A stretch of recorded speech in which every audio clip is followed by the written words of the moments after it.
Yeah, and everybody, Mater here. How's everybody doing tonight? Let's see who all wants to show up, and I will post the link. And I've already sent it out to a few people. So, hey Patch, how you doing? Thanks for being here tonight. Let's see who all else wants to show up. I know I sent the link out to Cajun. I'm waiting for him to pop in here and see who else wants to show up since I was over on his short little stream a little while ago. So, yeah, got a chance to get in, take a shower. Oh, man, feel better now after all that. It's been a long day. Oh, move that camera up a little bit. Let's see how that. Yeah, that's a little better. Yeah, I know. Still got the mess in here. I'm still working on it all. There's Cajun. I got the email that time. Yeah, I sent it from my phone that time. Oh, okay. Well, I don't know what. See, I guess because I had it, with my phone and everything. But for some reason, trying it with my laptop, it didn't want to send. And when I checked in my, hey Blake, thanks for being here. Yeah, for some reason it was showing as a draft still when I looked up on my phone. So that I don't know why. It's probably the wrong. Something's missing in the email.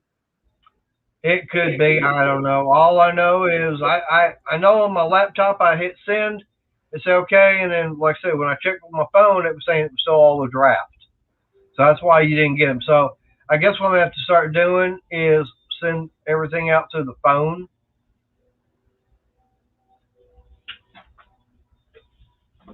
But hey Wayne, how you doing? Appreciate you being here.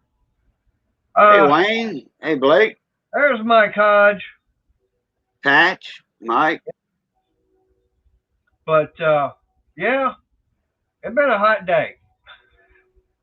Yeah, actually I got in, was able to take my shower, feel a lot better. So I'm out here in the Yeah. garage. Oh yeah. Cool shower always makes you feel better like that. Oh yeah. At least you wasn't as hot as No Bradley up in Vegas with that 115. Yeah. I've been out, like I said, I've been out there in Vegas, and it was in August, and I think it was 96, and I went up going out there, and like I said, it was August 96, and Must have been I'm out must have there. been a rain going on at the time during the monsoon. No, like I said, I'm walking around. Like I said, I looked at my watch. It was 119 degrees at 1:19 in the afternoon. Oh, I thought you meant 96 in Vegas. You went over there in 96. Yeah, went over there in 96. Oh, okay. I thought you meant 96 degrees. Okay, yeah. Oh no. Now I'm getting a date mixed up with the temperature, like you was getting the time mixed up with the temperature. Yep. But yeah, I mean, like I said, oh, and like I said, I'm walking around a long sleeve Western style shirt, dress style shirt, and I had on my hat, the cowboy hat and everything. It didn't bother me at all.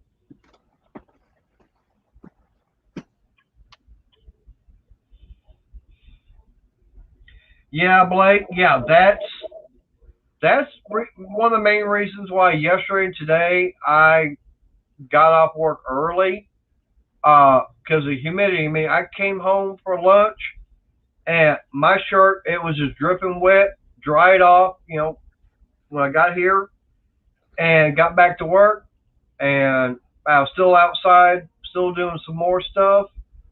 Um, by the time I came home, my shirt was uh, wet again, but more.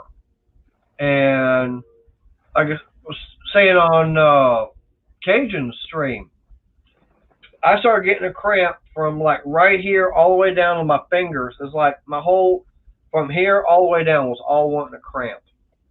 And it's like, oh man, especially since I was on the bike, and this is throttle and brake and everything. No, I don't need to have any kind of cramps, especially hands, legs. But yeah, Mike, I know I got a few years on you. Oh, hang on.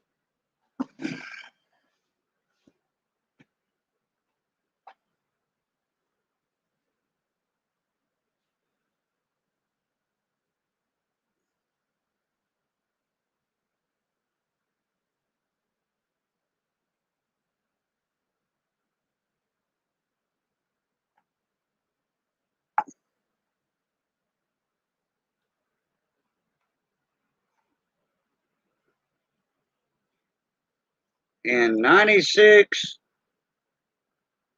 I was 32. Make sure I got that right.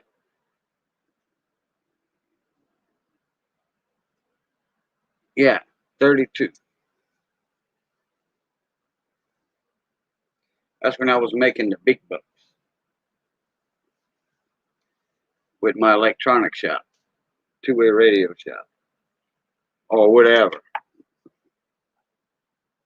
Worked on anything. The only thing I didn't take in my shop was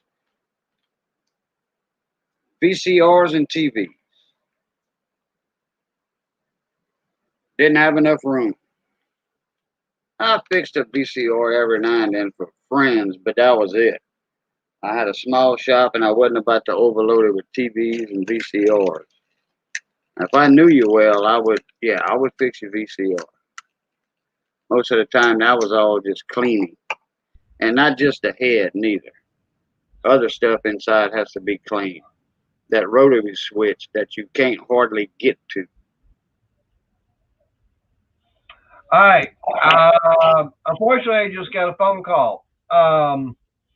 It seems that one of the brothers from the ministry and everything, he's broke down. He's got a tire blown out.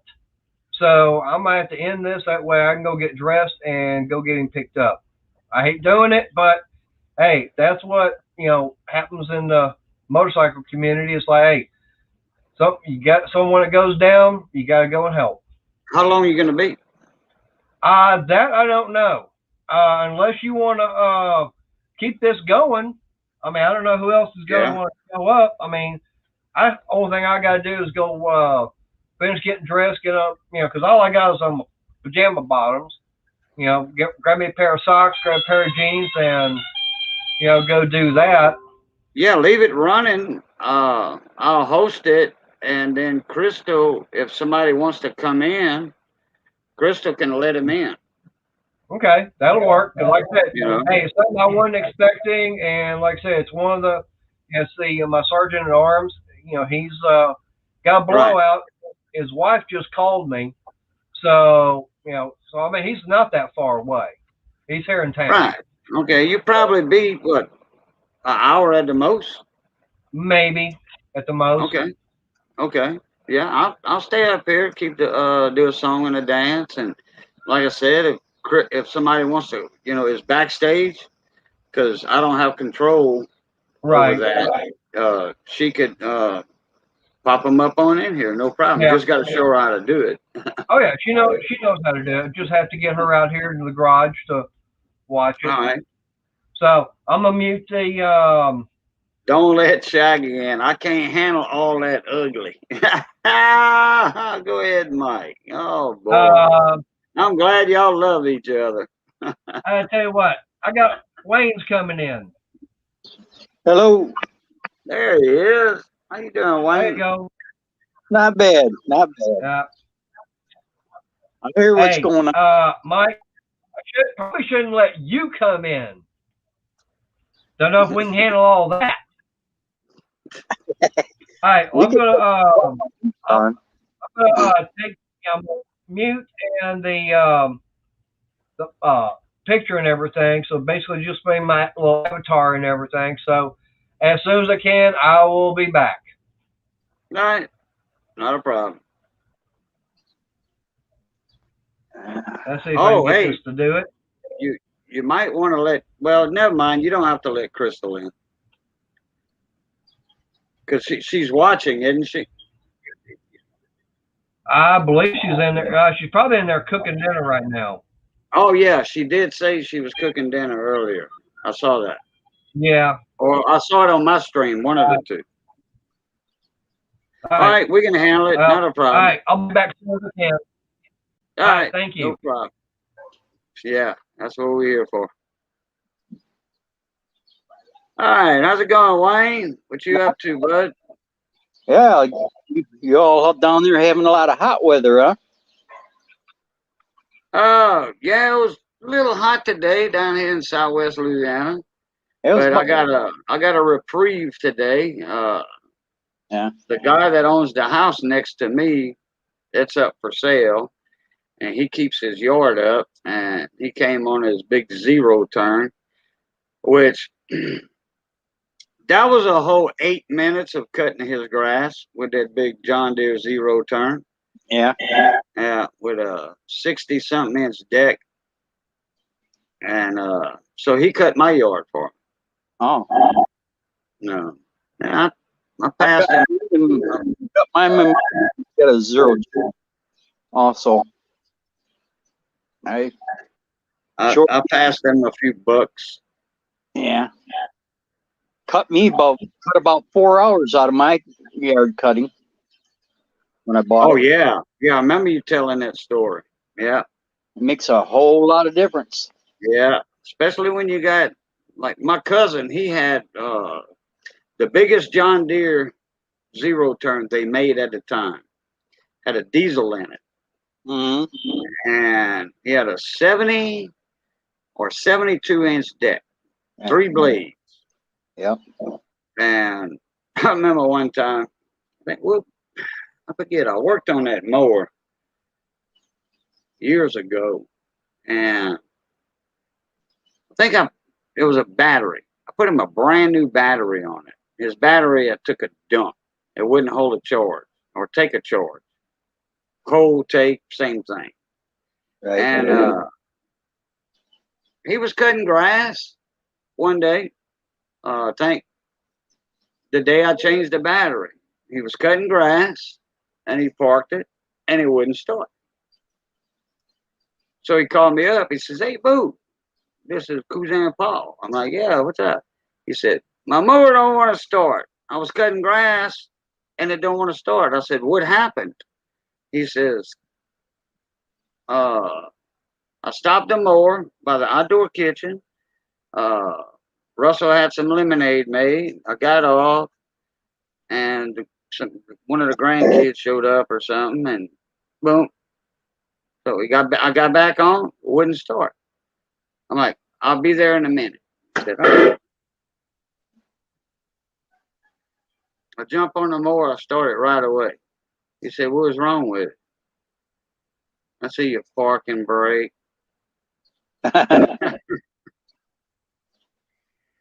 He was like, "Oh man, I feel like a dummy making you come all the way out here. You know, it's like a 10-minute ride, 50, well, something like 10 to 15 minutes, which no problem. No problem. We all had a nice big old pitcher of lemonade and everything, and with the wife and the grandkids and all that. So, because they my family, my cousins. Yeah. So, yeah. Yeah, this was Hustlers XD. Oh, Hustlers. Yeah, I like the Hustlers. I got it's a 24.5 Porsche Kawasaki with a 60-inch cut. What color is your Hustler? Yellow. Yellow. Okay. You got the V twin Kawasaki? Which one? I got the V twin. Yep. Which one? It's a 24 horse one. Okay. I think it's 730 or 7 something B, whatever it is. Right. One of the guys that me and Johnny we do house calls. Okay, instead of them bringing the mower to us, because we don't have a lot of room, especially with all the boats in front of the shop, you know, that's getting worked on. We make house calls and we don't charge. Mm-hmm. Because once we get there, our time starts. You know, we charge about an hour. Well, actually, it's more or less like a flat rate. Right. A flat rate, like for a spring service. You know, plugs, filter, oil, blade. Okay, and it's so much for that, and then we come back during the summer and check everything and sharpen the blades. Well, we take the blades off, we bring them to the shop and sharpen them. We have a blade sharpener at the shop. Yeah. A professional blade sharpener. So anyway,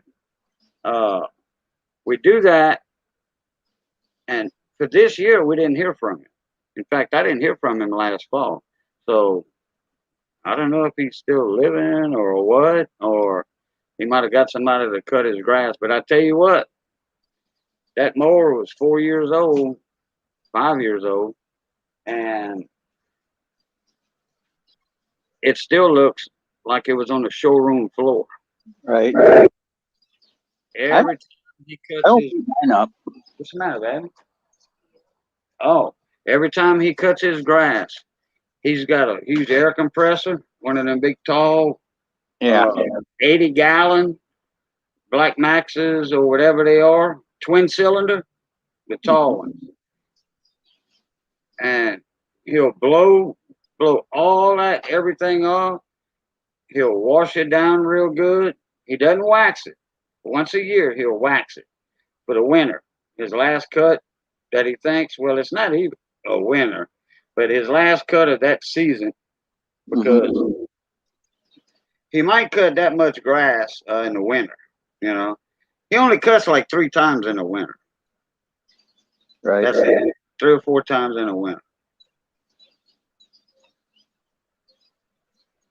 But he keeps that up. He keeps that wait, what was it you called it? Hustler? Hustler, yeah. Huh? Yeah, it's a Hustler. Yeah, XD.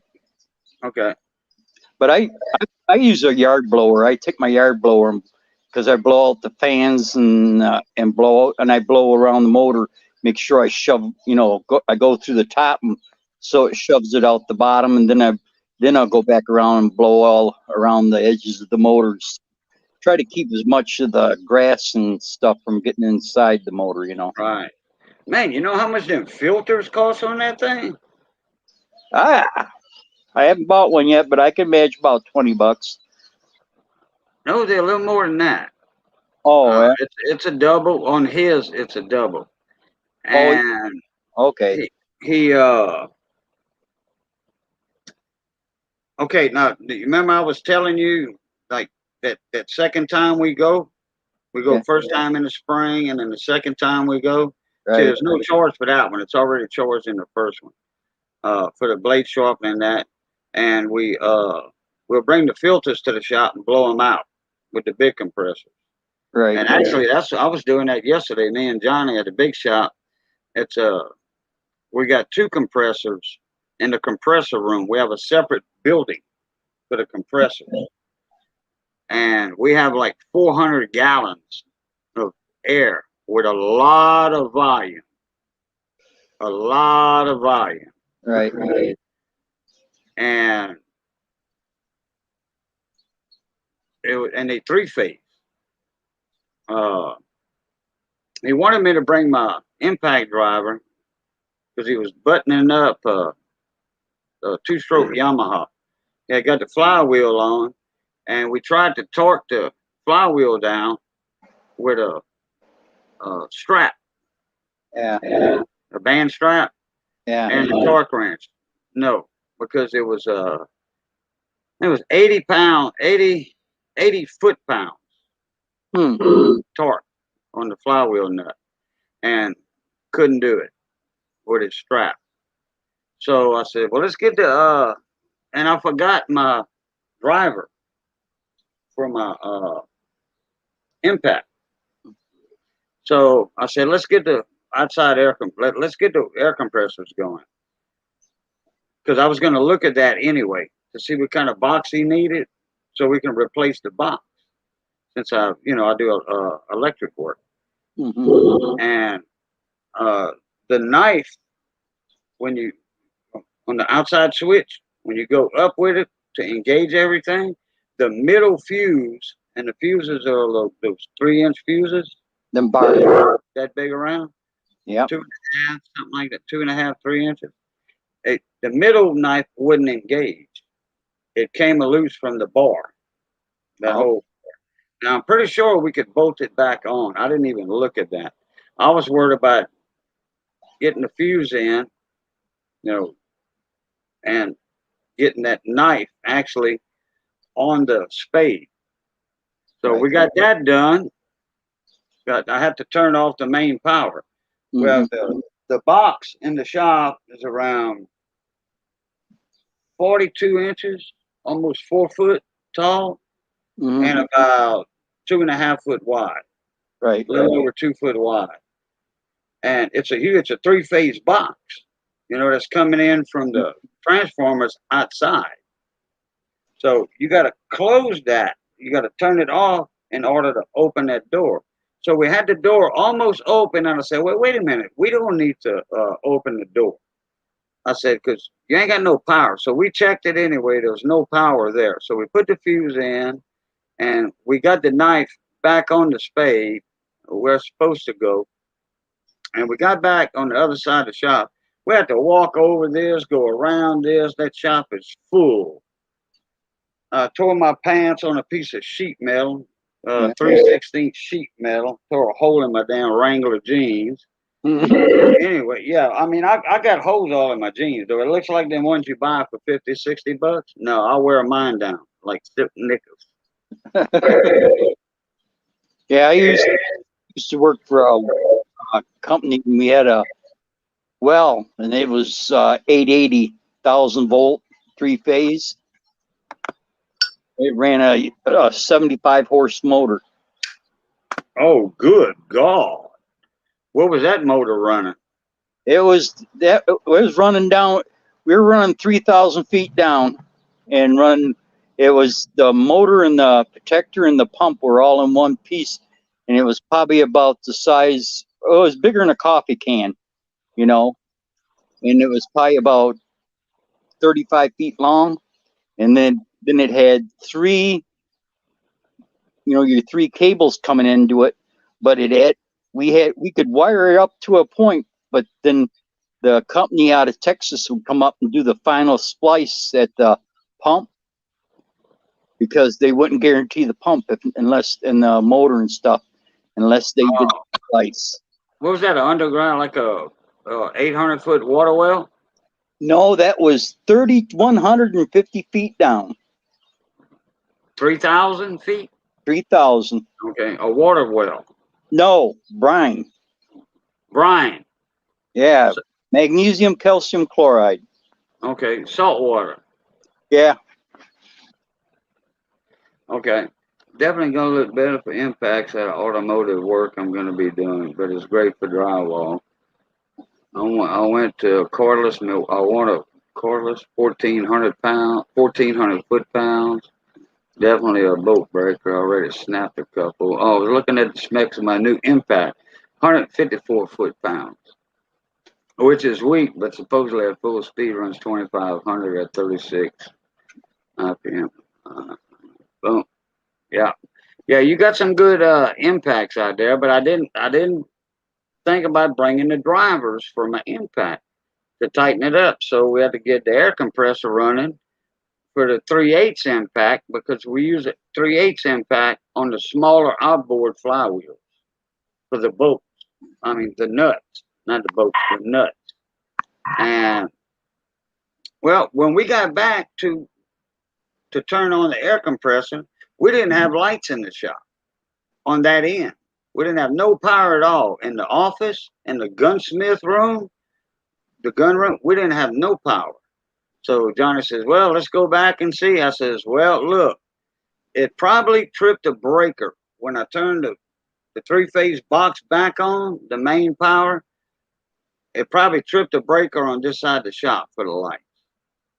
Well, Johnny went over there and I said, whoa, they flickering. So I said, go ahead and switch the main breaker off again. He flipped the main box, put it back on. Lights came on for us. They flickered for a sec. And we got all LED in that part of the shop. LED over, like what I got up here and all. It's, $14 jobs. 2 bulbs, 4 foot long. They're not bulbs, they strips. And you talk about bright. $14 at Walmart, 110. So I said, Johnny, I see a crack in that box over there. Look, he snapped the cover on the main three-phase box.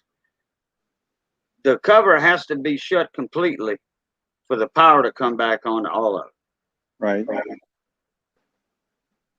Like I said, we were going to get the box open, but I'm like, we don't need to get the box open, because the power's off. Once that big knife switch is down, because it's got some fuses in it. It's got some big 6-inch fuses. Yeah. The barrel fuses about that big around. With the flat spades on them. Yeah. Yeah, I think so. Yeah. So anyway, Johnny went by himself. I says, no, I'm going to stay on this end of the shop. You go over there. And when they were flickering, I said, close that box all the way. And then as soon as the lights came on, I just waited about 10 seconds and I flipped the switch. And it's a light switch, like in your house. All that is like it acts like a relay to turn the three-phase on in the compressor room. Right. Because there's no way a house light switch is going to handle all that power. And there's no way all those big wires are going to connect to that light switch. So it's acting as a relay with small wires going to the main power just to turn it on.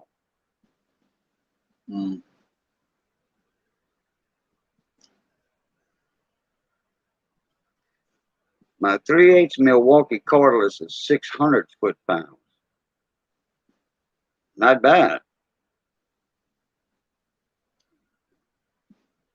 Shaggy, you leaving already? You having issues with YouTube? Well, God bless too.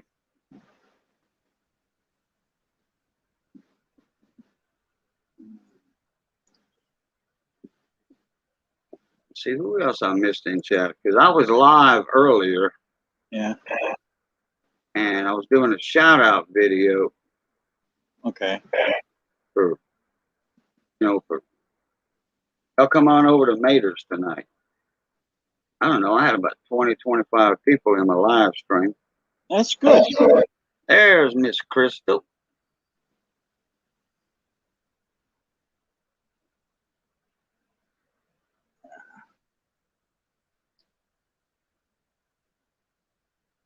Then we have Manonki up there. He's up in Las Vegas. He's a coin collector and silver pourer.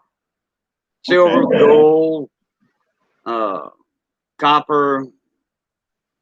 He's done it all. He's done it all. When I was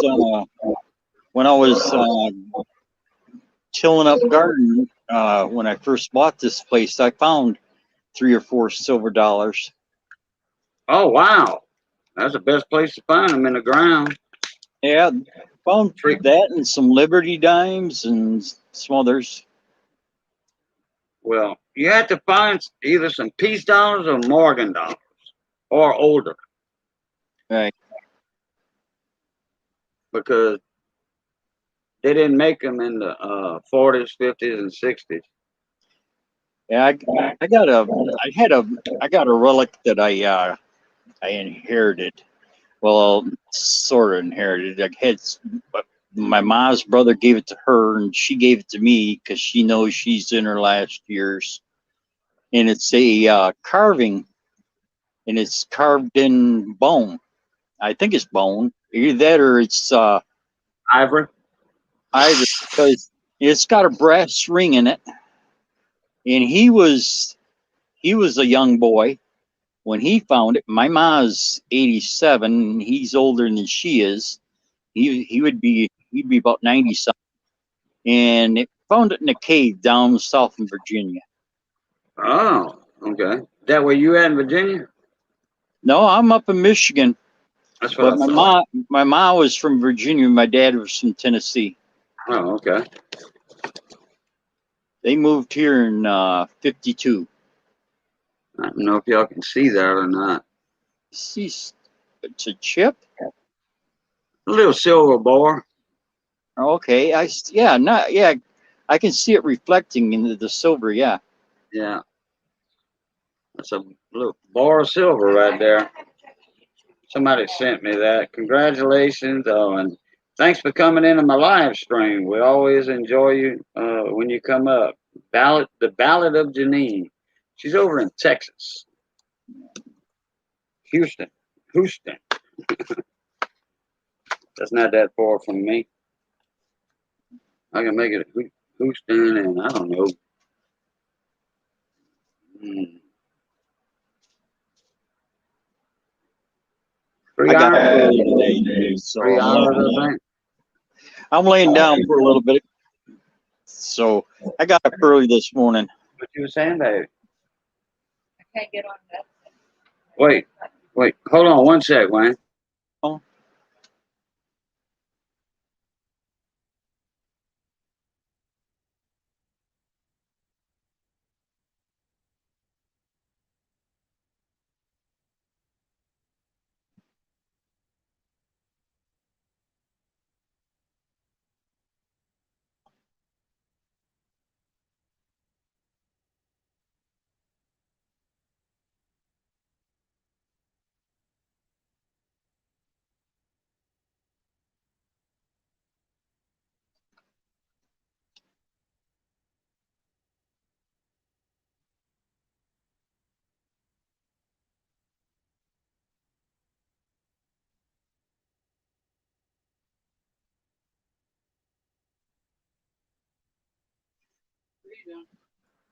Missy's saying that she can't get. She's saying she can't get on the live stream. Well, can't watch it. Mike Hodge. I worked at Honda during the Takata airbag recall. I saved all of the harnesses we replaced that have gold pins in the connectors. I must have 3,000 of them. I can't figure out how to get the gold. Mike, unless you're a chemist, okay, you got to have all the chemicals to get the gold off. You got to have a mask, and I mean the good. What they call those masks, Wayne? In the gas Respirator. mask. Like in the army, you know. Yeah, you gotta have a respirator, like a gas mask respirator. Yeah, you got to have them filters in there and all that. And it has a lot to do with chemicals, and it's dangerous. And it gets in the lungs. It'll kill the tissue in the lungs. Mm-hmm. Yeah, especially with hydrochloric acid and nitrous. Some kind of nitrate. Sodium nitrate. No, it's something else. It's hydrochloric acid and some kind of nitrate or something. They got videos on it, but now you got 3,000 connectors. How many pins on each connector? Because like in computers, all your RAM cards that are that long, but that big, that's all gold on those pins. That is real gold. They gold plated. Right. They have people that will buy those harness pins, those harnesses, connectors from you. I don't know how much you're going to get, but I know how much money you're going to spend on chemicals, and it's almost not worth the gold you get. They offered me $600 and some for my class ring. Oh boy, yeah, It's solid gold. It's Yeah. not hollow in the back. that's sentimental though. Yeah, I know. I wouldn't do it, but it's solid gold. Yeah. Well, they paying you for the weight of it, Right. you know. And your class ring, okay. It was a hefty ring. What? It's a hefty ring. Yeah. Well, it's like, okay. Um, I know you're a little older than me. Yeah. Okay. I was born in '64, so my class ring, okay, would have been very cheap back then. Right. All right, very cheap. So, uh, for the price we paid for them rings, uh, the amount of gold you're getting out of it now is way more than you paid for the ring. Right. What the ring for what I paid for the ring, it was back then. I back in the day I paid like $170 for it. Right? Yeah, I think And it was now, like 2.25 for mine. Yeah, I'd hate to and be the parent of a graduate right now buying their high school rings. well, now half of them are hollow on the back side. Oh, They're okay. not solid no more. Oh, okay. They're like Can you get on it? You on, I'm not on it. no, but are you on anything on the internet? I'm on the Facebook? And it's up to date? Facebook is up to date? Yeah, I can watch anything except that. Well, let's try a YouTube video. Let's see what you.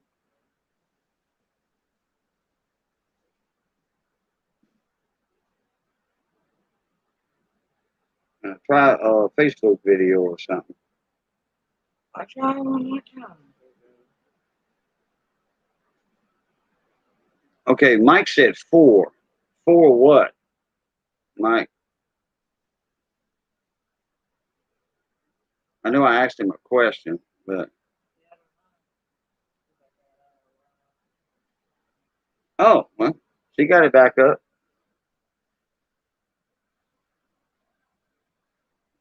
Yeah, I know I asked Mike a question, but 4 what?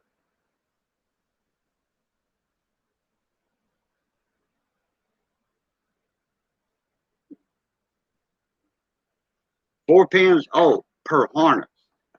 Okay, and you got 3,000 harnesses. Okay, because I know guys that have boxes,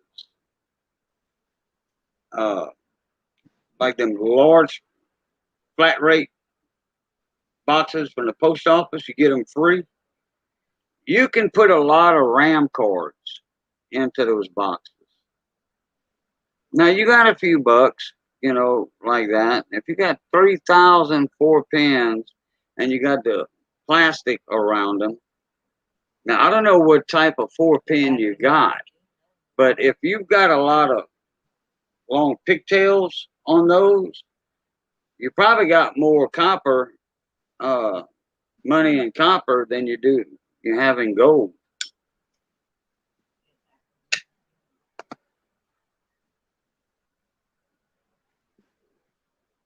Well, damn, it's giving you trouble. Oh, well, it's not giving me trouble, I don't think. Am I lagging to y'all? no. Because Missy's having problems on her little notepad. She got one of them little 10-inch notepads, Right. like from Best Buy or Walmart. I think that was from Best Buy. No, that was a Walmart pad that we turned in for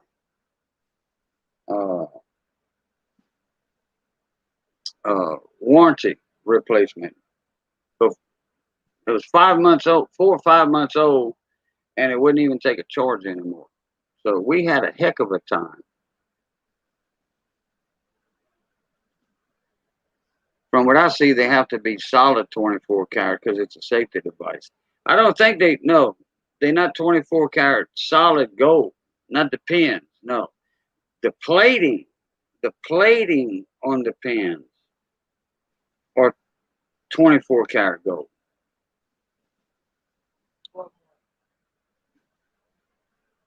Yeah, that was originally a Walmart, and we called in. And the Walmart brand is ONN, and Digiland actually makes Walmart notepads for them. And we had a heck of a time. It took us 2 months or something to get a replacement pad in. Mhm. And it wasn't an on pad, it was Digiland. Same thing, same exact thing. Part for part, case for case, all that. Just a name on it. Right. Yeah, it is 24 karat, Mike, but it's not solid. Oh boy, you'd be rich. You would be rich if that was solid 24 karat gold. Put Yeah. it this way, you could retire. Well, not quite. But you wouldn't have to work for some time. Itch? Mosquito bites. Oh, when you was weed eating? Well. Oh yeah, after my neighbor, well, the guy that owns the house next door to me, after he cut our grass, Missy took the weed eater. I filled it up with True Fuel in the can. You know, the premix. That's all I use because I don't use the weed eater that much, and 2 cans will last me a year. And for $6, I mean, I could let it sit all winter or whatever, 3, 4 months, 6 months. Mhm. I put the choke on. I put primer up. Now it's a Husqvarna now. Okay, it's a commercial weed eater. Yeah. Prime it up till I feel that gas getting in there. Hear that gas getting in there, and put it on choke. Pull the handle maybe twice. Put it on half choke. Pow! It's gonna bust off and run. Let it warm up on half choke. Take it off a choke. Missy didn't have no problems with it. Did it kill one time on you? Missy, did the weed eater kill? You had to restart the weed eater, or did it run the whole time? It ran the whole time, but every once in a while I got to start it again. So you did have to start it? Yeah, because well, she runs the weed eater slow and trying to cut stuff, Yeah. and it naturally is going to die on her. And I tell her, Missy, look, run that thing almost wide open. Don't let off the gas. Unless you're not, Sometimes I gotta go lower. no, you always run it. You always run it almost wide open all the time, Missy. Correct. Yeah, I run still, and they tell you if you don't run them wide open, it loads them up and also clogs up the exhaust. Yeah, correct.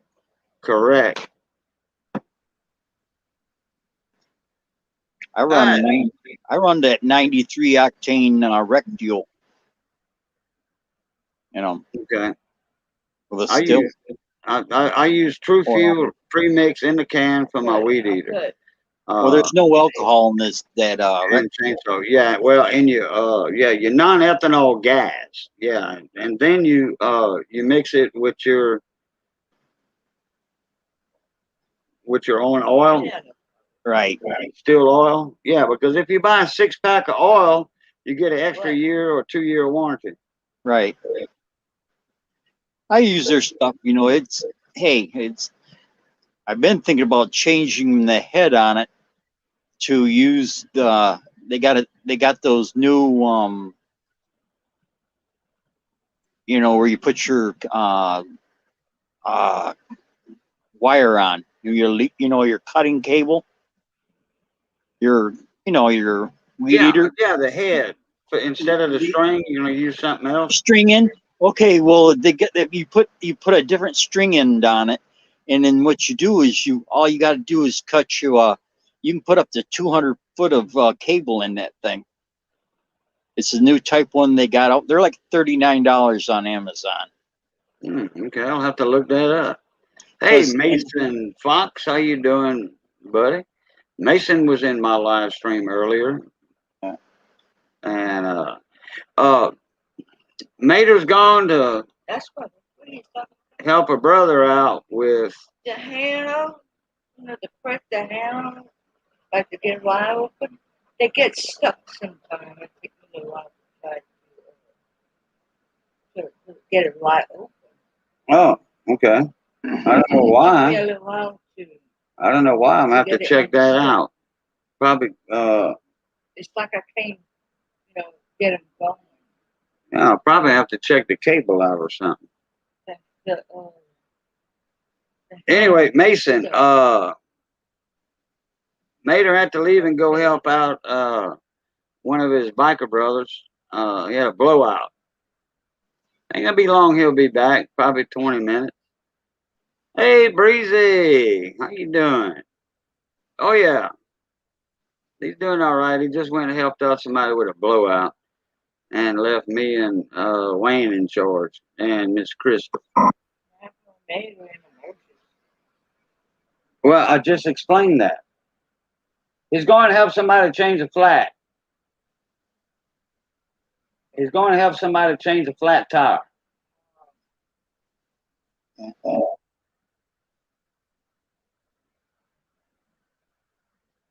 I was telling Missy that. She had the thing in her ear and she couldn't hear me. What's up, Breezy?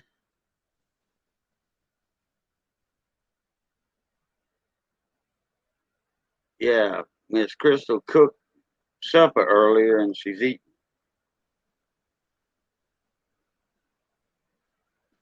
I'm gonna have to check that out, Wayne.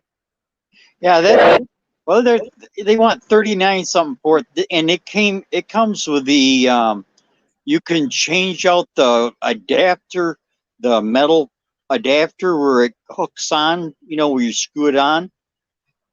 It's got ones for Stihl, Ryobi, for Husqvarna, and it's got the different thread pitches. You know what I mean?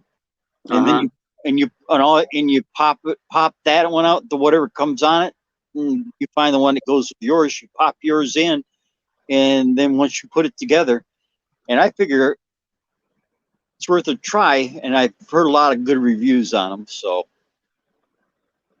yeah, mine. I don't have a self feed. Okay. I don't have a self feed. I have aluminum. It's solid aluminum. It's about this big around. Yeah. And like I said, I've got a commercial Husqvarna. So it screws on to my shaft. Right. And you take a, I don't know, 16-inch. Yeah. 18-inch, something like that. Yeah. And I used a square wire, string. The heavy one, the heavy stuff. The 100 plus stuff, and it's square. And they got two holes that come from the top of on the head, and then it goes around like this, and it curves, and then it comes out. So it locks itself in there. Yeah. And you have like 8 inches or whatever you want, because I don't have a guard on mine. Right. I do not have a guard on that commercial unit. I took it off, like everybody, all the commercial guys do. And I think I got like 8 inches on each side. So I'm actually cutting a 16-inch swath. Right. And for some reason, Missy, today I didn't have to add string to it. But Yeah. most of the time, I can use that weed eater, me by myself, just me using that weed eater the whole summer and still have the same string on it. Sometimes I gotta change it 2 times when Missy uses it. She gets too close to the chain link fence. Ah. But that heavy string with the square holds up pretty good, you know. Yeah. I mean, I can cut bloodweed this big around. Bloodweed. I can cut bloodweed that big around. Right. But it's not often it gets that big, you know. Is that that bloodweed? Is that like? Is it got like thorn pods on it? No, no. You can take it, break it. Looks like blood coming out. That's why we call it Okay. bloodweed, a red liquid. Did you ever see them? They get a thick stalk, and then they got like a thorny. They got a flower that comes out on them, but the seed pod is thorny. That's you talking the leaves are a little thorny too? Yeah. Yeah, that's bull thistle. No, That's bull this is thistle. these things. These things, if you leave them alone, they'll grow. They'll grow 18 feet tall. Oh, well, I don't know. I've never let bull thistle get that tall. But we Well, call this. that Indian turnips. Well, It makes almost a turnip colored flower, nice pinkish purplish pod, these are but light blue. we call it Kunas celery because you can eat the stalk. Right. It's related to the celery family. It's wild celery is what it is. Yeah. Yeah. I go to, when I go down south, I always pick up. I usually get a couple bags and throw them in the ice chest of the poke salad. Oh, you like poke salad? Oh yeah. Poke salad and egg. Hey, I gotta have. Hey, little bit of bacon grease and little bacon chips, man. Oh man, I love poke salad, but you got to get the leaves when they're young. You know, small. Yeah, because if they get too big, it'll give you the angry gut. It's poison. You know, the angry gut. Oh man, I'll tell you what. That's why I like going down south quite a few times. I go down quite a few times in the year. I'm down there probably 6 to 7, 8 weeks of the year. Mm-hmm. You know.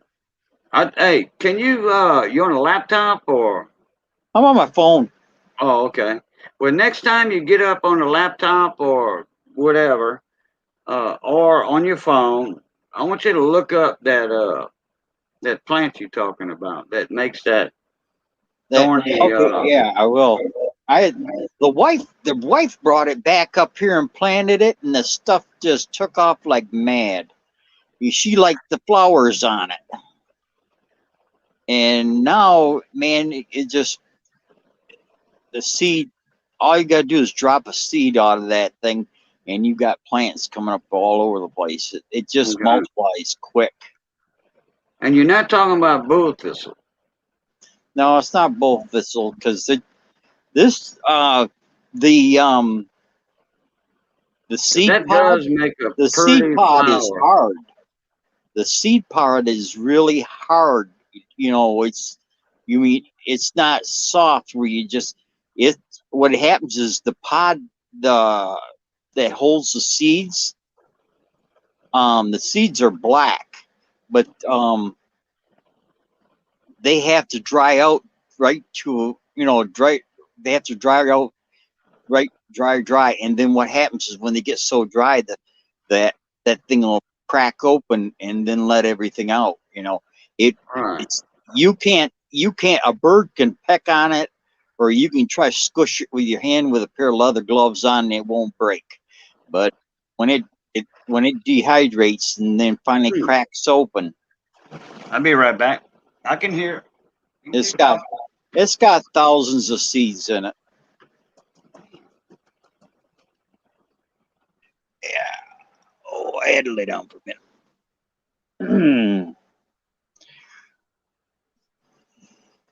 Anyway, Meter shouldn't be too much longer. He's been gone a good half hour or better now. I can't see chat, so I'm on my phone. But yeah, I'd be poor at this. Everybody be bored.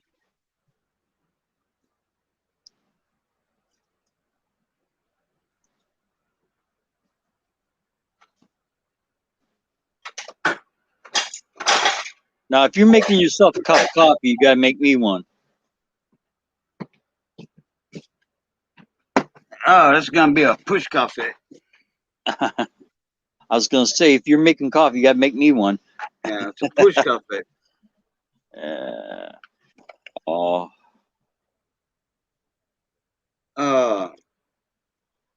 Now, where does that particular plant grow?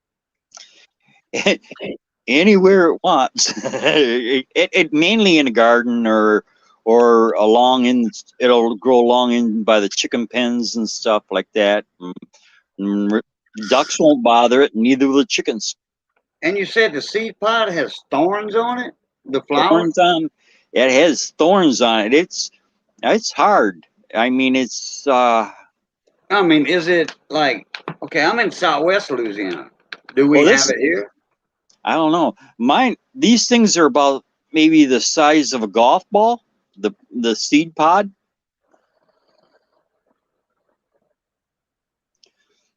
Not quite as big as not as big as a walnut. You know, you've seen walnuts, green walnuts.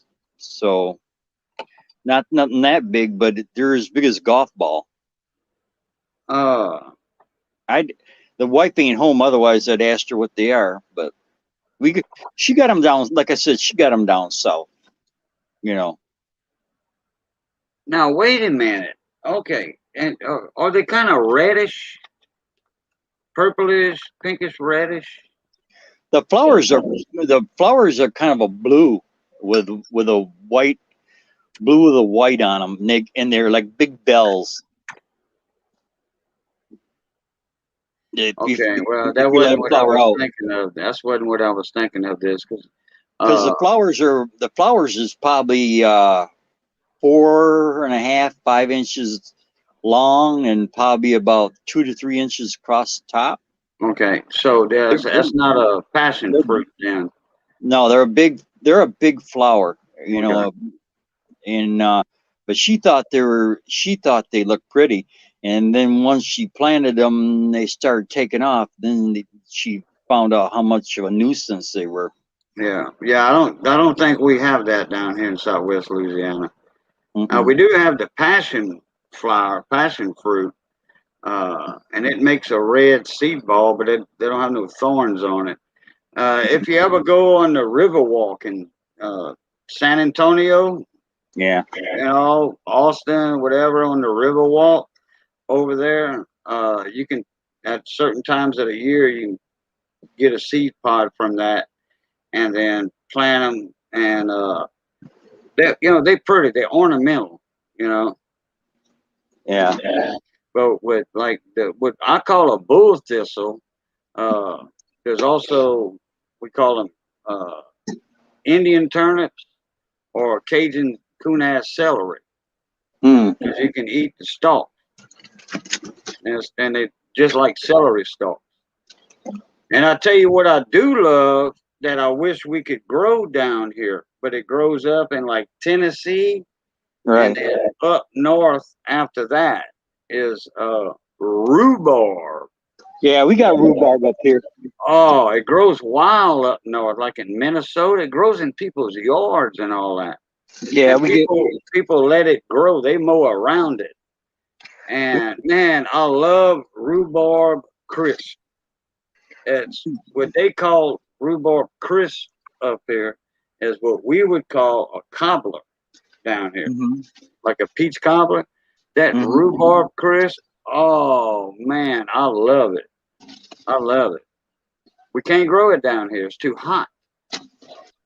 We also down here we what is it? Wild horseradish. Horseradish. Yeah. Okay. We'll get the plants and we can grow it and it'll grow in the wild. It grows. I got some growing in my grape barber. What's the real name for it? I don't know. It's just wild horseradish as far as I've ever heard it called. But So it is horseradish. oh yeah, it is. Oh, okay. All right. I got a friend of mine. His name's Kirk Bridges. Yeah. He lives over in by Washington, Okay. which is north of Opelousas, and he's got a house on the bayou, on Bayou Catawba. Okay. And that man can, what he does, he lets his girlfriend or whoever drive his car. He's got a PT Cruiser, and he sits in the passenger seat. And Mhm. they'll go around all these old country gravel roads out where hardly nobody goes anymore.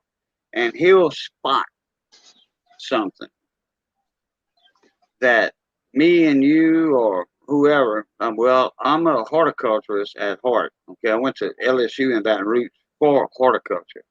Okay. And he'll spot like wild garlic, wild onion, Mhm. all that. He's been on the national news, national TV. Mhm. I forget what he had. 4 deep freezers full of seed. They call him the seed savior, Yeah. like our Lord, Yeah. Yeah. Savior and Lord. They Yeah. call him the seed savior. Oh yeah, and he's got a lot of interesting stories and all that. Yeah, they got some uh videos about him and all that. And I forget which news channel it is, but I can find out, and then let y'all know later. Well, welcome back, Mr. Breezy. We my uncle down there, one of my mom's brothers there, he was big into all the herbs and all that stuff. He used to save them a lot, and he had a back room where it was cool, and he'd have all these little pint and quart and whatever jars, and have stuff in that. Nobody knew what to do with it after he passed away. Man, I mean, he had, because he'd go down, we'd go through the woods up by the graveyard, and we'd he'd pick a plant and he said, "Now chew this and tell me what it tastes like." And it tastes like spearmint or something like that, or like a mini taste, Mm-hmm. And then he'd all sorts of stuff, and he'd. Yeah, I love growing mints, spearmint, and all that. I love growing that. In fact, which one is it? Ham and eggs. It's not lantana, I don't think. I think ham and eggs is in the mint family. Huh. Yeah, you can tell by the leaves. The heart shaped, they're not really heart shaped like that, Yeah. but they're almost heart shaped. And I forget the terminology when I was in college. They kind of like that, and they serrated. Just like your peppermint, and, all your mint plants. But there's one that flowers, and Mater's back. Welcome back, Mr. Mater. Hey, Yep, there maybe he the is. roadside fire service is done.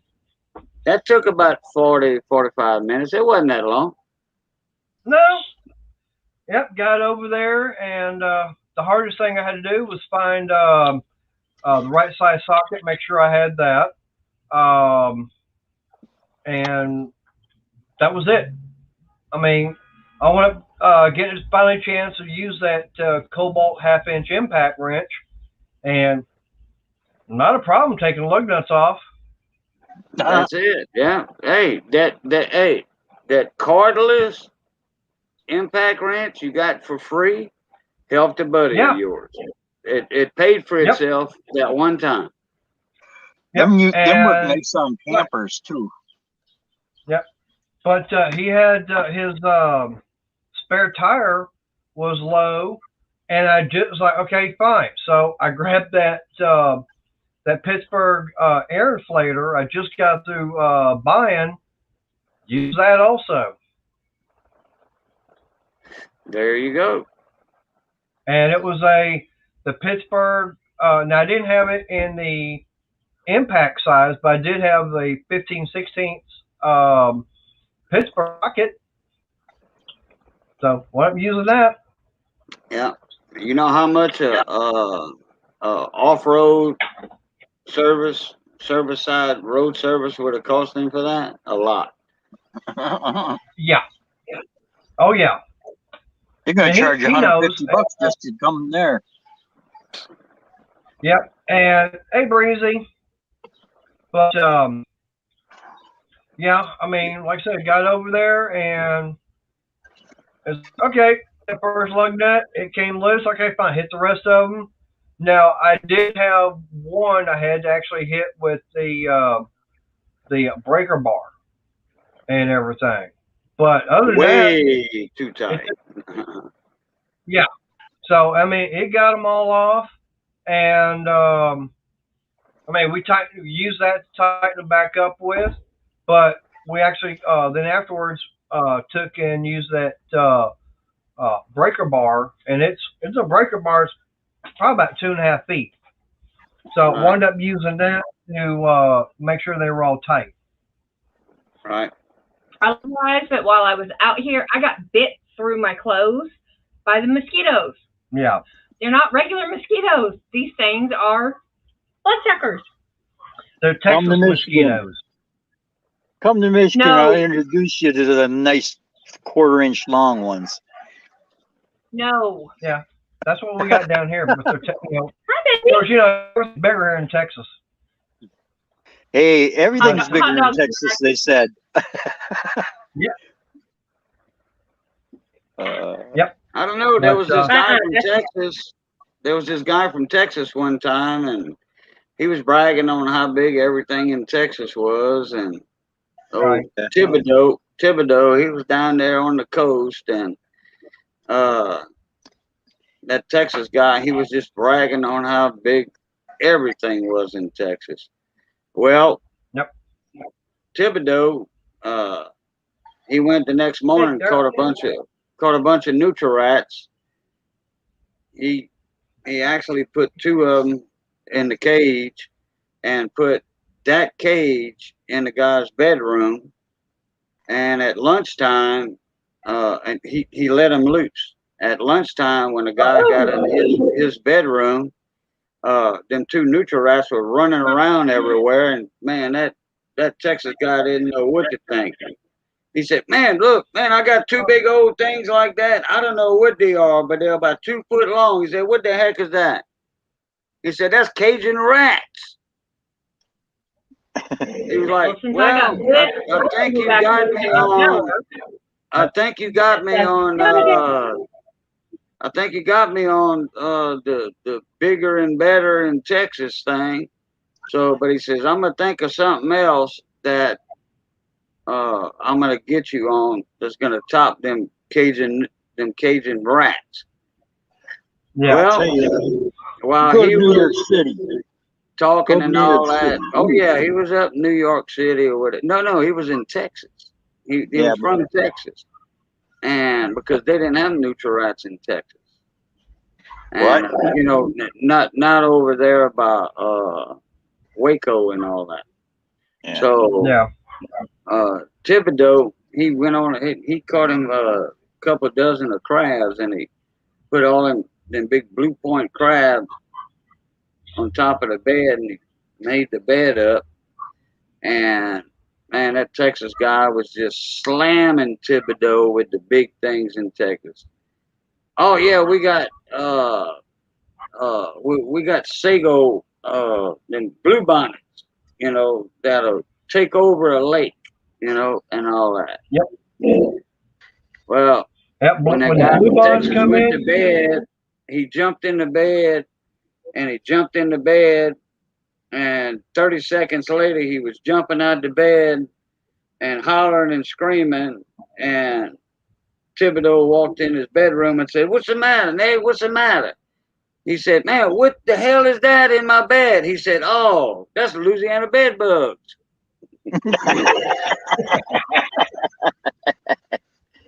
Uh, Oh well, I messed up that joke. I did. it still sounded all right. yeah.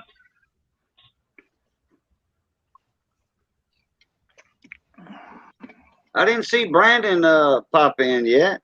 I sent him a message, you know, email earlier.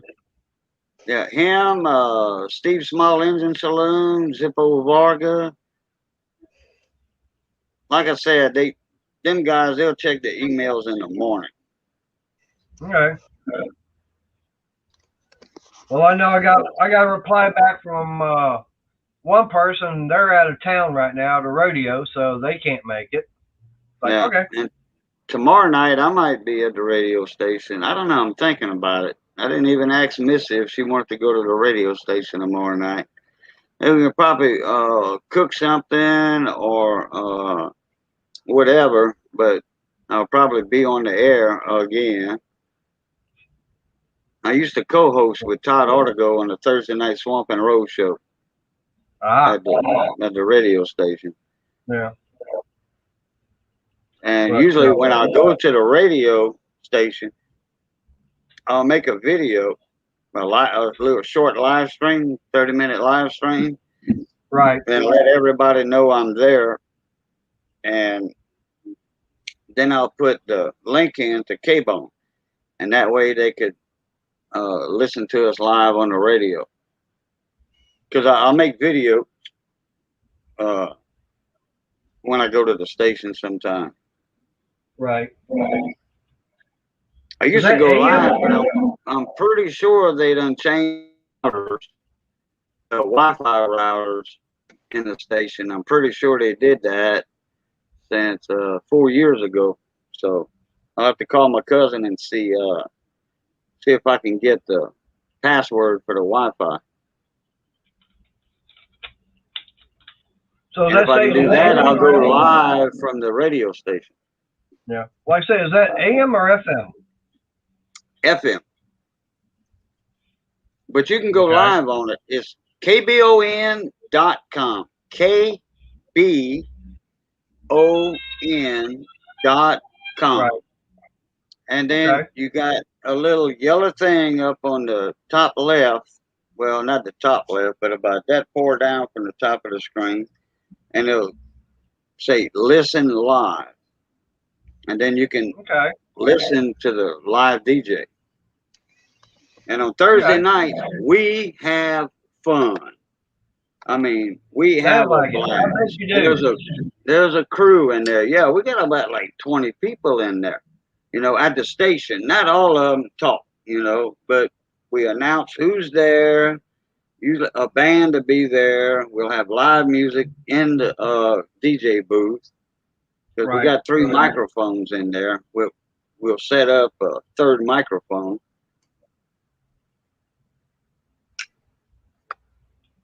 Yeah, by the way, I was planning on doing this before coming live, but that didn't happen. And of course, you had to go do roadside assistance.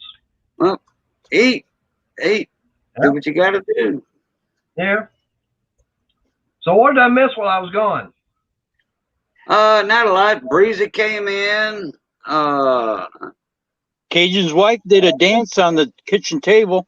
Yeah, Mason Fox came in. Okay. And then Mike Hodge, he lost the stream for a sec. I don't know if he was having internet trouble. And Mike was talking about he had a bunch of gold pins and harnesses when he was working at Honda. Right. Like airbag. I worked at Honda during the Takata airbag recall. I saved all the harnesses we replaced that have gold pins in the connectors. I must have 3,000 of them. I can't figure out how to get the gold. Then I started talking about all the chemicals to, get the gold plating off of the pins. Right. And then, Oh, no, they got to go. The connector itself is gold on the airbag, ain't it? It should be gold plated. yeah, gold plated. That's what I was Well, telling I know. Mike. Gold plated. Well, they were. I know at one time they were having people that were ripping them off, stealing the airbags for the gold. Oh, well, Yeah. he did say, from what I see, they have to be solid 24 karat because it's a safety device. Right. And if what you say is true, then Mike Hodge, like I told him, I said, if those, now he's got the connectors are 4-pin connectors. Mm-hmm. Okay. And I don't know if he has the ones that are the round pins, the males that go into the females, or if he has the females. Because I told him, I said, if they are true 20 carat, 22 carat, or 24, Yeah. you got some lunch money. And because Right. he's got what, 3,000 of the connectors. Wow. So he has, and 4 pins per connector. So he has 12,000 Well, pins. Now, if they are solid gold, all you got to do is cut them off, Right. and you have your gold. Clean. If he just cleans the copper off them and the plastic off and just gets the pins themselves, that's yeah. Yeah. Now the That's a pins are much- going to be about. Now I don't know how big the pins are, but I'm going to estimate they're going to be, that big. Yeah, they're But going to be usually your RAM cards for a computer, your memory cards. right. That's Right. all 24 karat plated. Right. I don't know what kind of pins he's describing. I Well, have no idea. Well, the reason that the gold is because of the corrosion aspect of it, and the Yeah, it doesn't corrode. Correct. Silver. and also they're very the connection because of the connection value. Right. Yeah. It's gonna. Well, actually, they gold could have been is better smart. conductive. Actually, okay. Gold is the most densest metal besides, lead, but gold. But here's a question for y'all: what's the better conductor of electricity than copper? And a lot of movie stores, the old mansions in Beverly Hills and all that, and a lot of the older homes have this as copper wire. Okay, I mean electrical wire. Oh, you mean the aluminum? Aluminum. No, Aluminum's bad. I was going to say. No. This is a question, trivia question, and it's not aluminum. Yeah, and it's not aluminum. You say it's not copper, so it's not aluminum. And a lot of the Beverly Hills mansions, the wire in their houses, electrical wire, are made out of this. It's not platinum, is it? Mm-mm.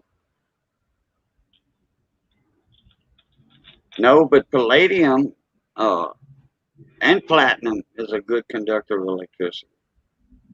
But at that time, it was silver. Silver. Silver. Yeah, silver. Yeah. That was the best conductor known. at the time. Well, Just have you to know, go over there to affordable. Beverly Hills, find a house that they're wanting to demolish, and go raid the old wire. Yeah, and then people will look at it and say, "Oh, this is old crappy aluminum wire," and they'll sell it for aluminum at aluminum prices. In fact, it's silver. Mhm. Huh. Oh, I But know my house. If Mike Hodge, if those are pins like that, you don't have to. Let's see, what was his? I can't figure out how to get the gold. If they solid gold, all you got to do is snip them off. Yep. You know, but here's my everything question. else is plated. Okay. Now, for the silver wire, was that something that was common all over at the time, or was it just out there in Beverly Hills?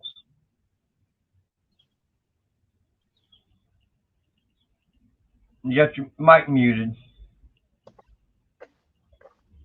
I'm just curious because I know my house, it was built like 1908, and to me it looks like, see, but the wiring aluminum, but it's all cloth wrapped. I still have some of that up there in the attic and going to other places, and I've been over time trying to get it all replaced. I'm going, hold it. Do I have aluminum wiring or do I have silver wiring then? That'd be my question. How would I be able to tell?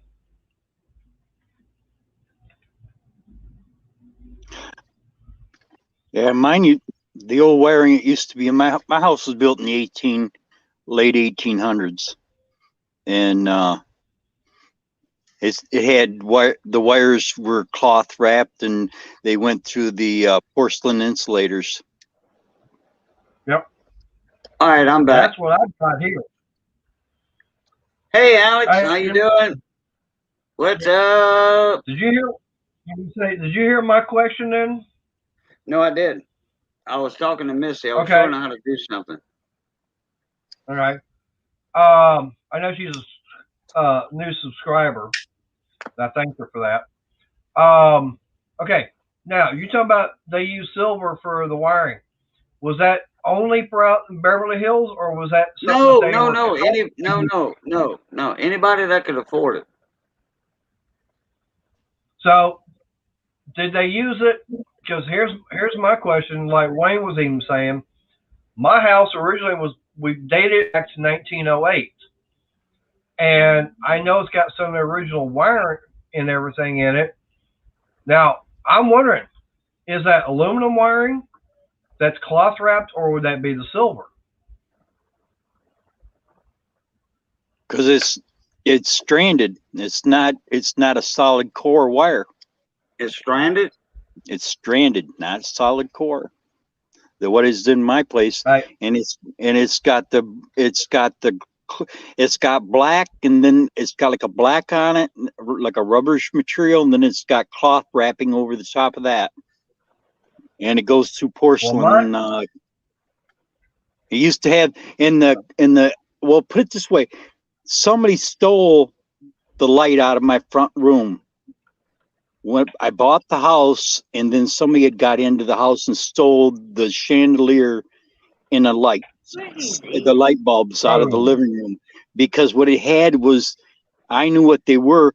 They were original set of Thomas Edison light bulbs and chandelier from the period. Oh, and that's right before you bought the house, they stole it. I bought the house, and somebody had broke in, and they stole that chandelier off the ceiling out of the living room. Before you moved in, while you were working on it.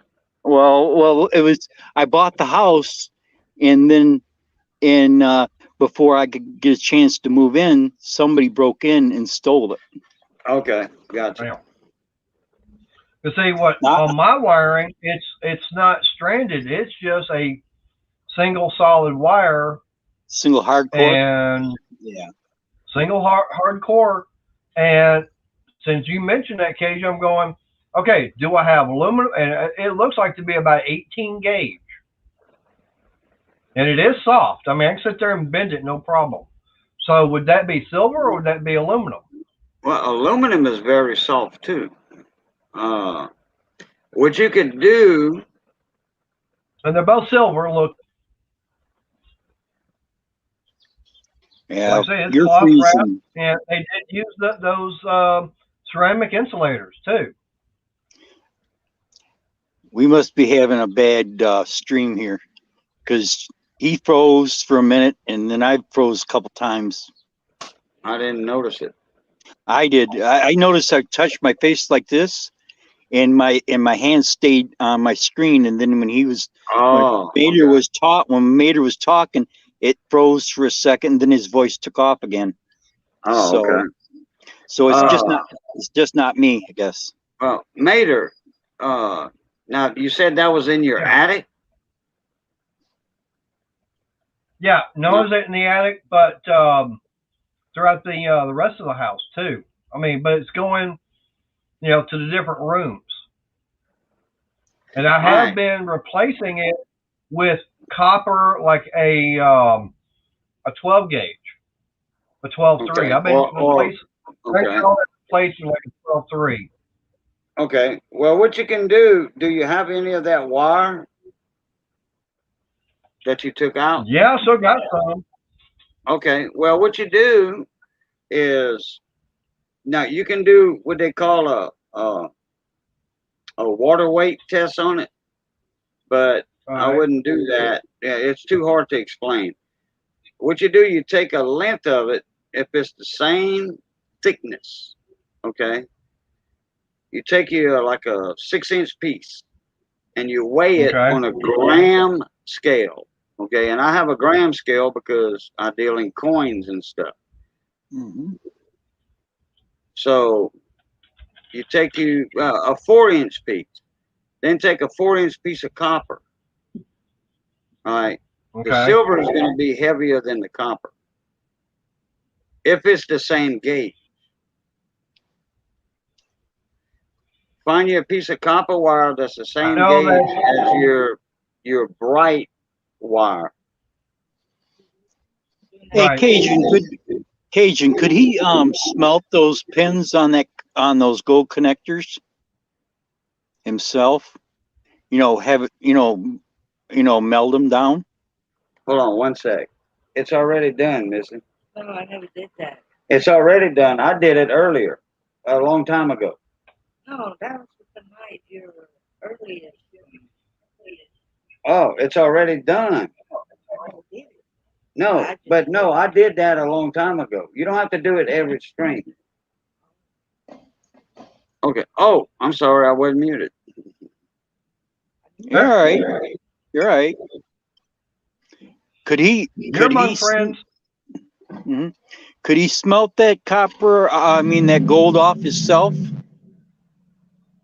Even if it's gold plated.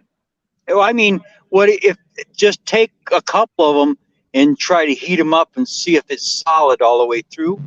Oh, you mean melt it? Yeah, melt it down, smelt. That's what I mean, smelting it, just like like yeah. you do aluminum. Yeah, he could do that with a torch. Them little torches Yeah, that you put a Coleman propane on, butane right. tank. A little a regular torch. Right. There you go. That's Like map that. gas right there. That's Yeah, map gas. Yep. Yeah. And Okay. that's going to get hotter than propane. Yeah. Oh yeah. Very much hotter. That's map gas. You take one of them. Yep. Okay, and you melt it. One of them pins, and in a iron dish or something or whatever, or in a piece of steel.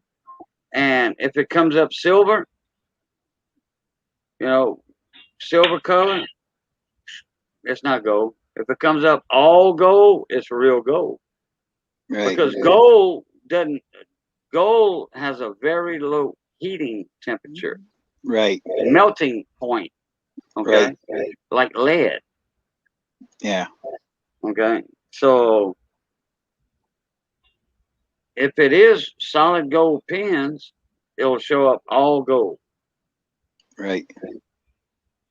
Just like Brian, All right, you listen right to what we're talking about here. Bradley. You remember No Bradley Mater? That was on my live stream earlier, the silver and gold guy. Yep. He pours a lot Yep. with gold and silver. Mhm. All right. He actually has a forge. Okay. Right. And I don't know. I think he has a devil's forge instead of the electric furnace. He has a devil's forge, which is gas operated, and he's got the crucibles that he puts in. He'll put in like Right. he'll buy 1 ounce or 2 ounce, whatever, silver coins, rounds, not coins, rounds that are generic, no date, Right. no monetary value, no nothing. All it is silver or junk silver that he has. And Right. he'll put that in his crucible and all that melts down. And that's what he does his pours with. Like that Darth Vader and that Right. coin, that Liberty coin he had with the sheriff's office on it with the badge. That was a very nice pour right there. Yeah. Yeah, that was looked a good. I lot of like that. detail. That was sand casted. Yeah. Sand casted with def clay. I got a Mike said 100% they are gold. Well, Mike, like we said, take a map gas torch like he's got. Take one of them pins or 2 or 3 of them. Get you a little pile of them. Melt them. And if it comes out all gold, you have real gold, brother. You do. And like I said, you got a lot of lunch money right there. just Yep. clean it up. Don't sell them on the connectors. Clean them up because it's always more. You always get more if they're cleaned No, out. don't sell them. Hold on to that gold. Hold on. Gold's going. It's gonna go up again. It was okay. What's gold right now? 18 something. Let me check. Hold on. Let me check. Let me get to my website right here. $15 an ounce? Huh? Not an ounce, a gram, mate. No, an ounce. An ounce. Ounce? It all goes by ounces. Oh, it's all ounces. Okay. Yeah, and you have 31 grams for a troy ounce. Silver is 2602, and gold is 1809. So Okay. pure silver coins are worth more melted down than they are. You know what I mean? A Morgan dollar's worth $30. An Yeah. old 1921 Morgan dollar's worth $30. It's worth more than the weight of silver because it has numismatic value to it. Yeah. Right. See, most of the coins I got start from 1800 and something up through the 1900s, but most of them are 18 something. Yeah, I've got some. I've got 18, 14. I've got some couple of 1700s. See what happened with this most of these coins came from her grandparents and their parents and stuff, because what they did is they came over from the old countries, from England and from whatever, and they came to the United States, and they tended to hold on to they went through the depressions and stuff like that, and through the hard times, and they held on to their money. They did not, you know, I mean, Yep. they died Right. rich. Well, they died with having a lot of money, and you thought they dressed and lived like paupers, but they had all this money, and you thought, why? You know, it's hard to fathom. You know what I mean? Right. They go out and bust their butt in the farm fields or to mow a yard, instead of going buying a riding mower. And here they're worth their gross value was beyond means to me, you know. Oh, Mike. Oh, I remember when silver was $12, but right after it hit that low, it went straight back up to $30. Straight back up to $30. Let me see, and that was a year ago. So I mean, you timed it by a month. You timed it wrong by a month, Mike, because it went up to 30 plus. I remember that. Because I wish it would get back to $12 an ounce. If it would, I'm getting a bunch.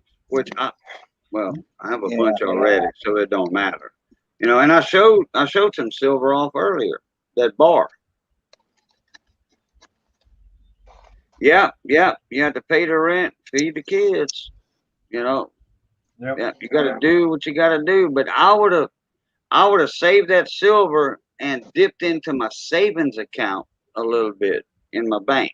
That's what I would have did. Right. If I don't know your situation, but a lot of people will hang on to their precious metals and then dig into their savings account, and then they'll pay it back. They'll pay the savings account back once the precious metals go up, because it's gonna, when something like that COVID happens, right before that it's down, then it spikes. On the graph charts, it goes this way, up a little bit, then down, and then it's gonna spike up, like boom, boom, boom, boom, like that. Then it's gonna spike. And it was 30 something an ounce. Do you remember when there used to be selling you could buy gold, the little gold bars? Cajun? Wait, what?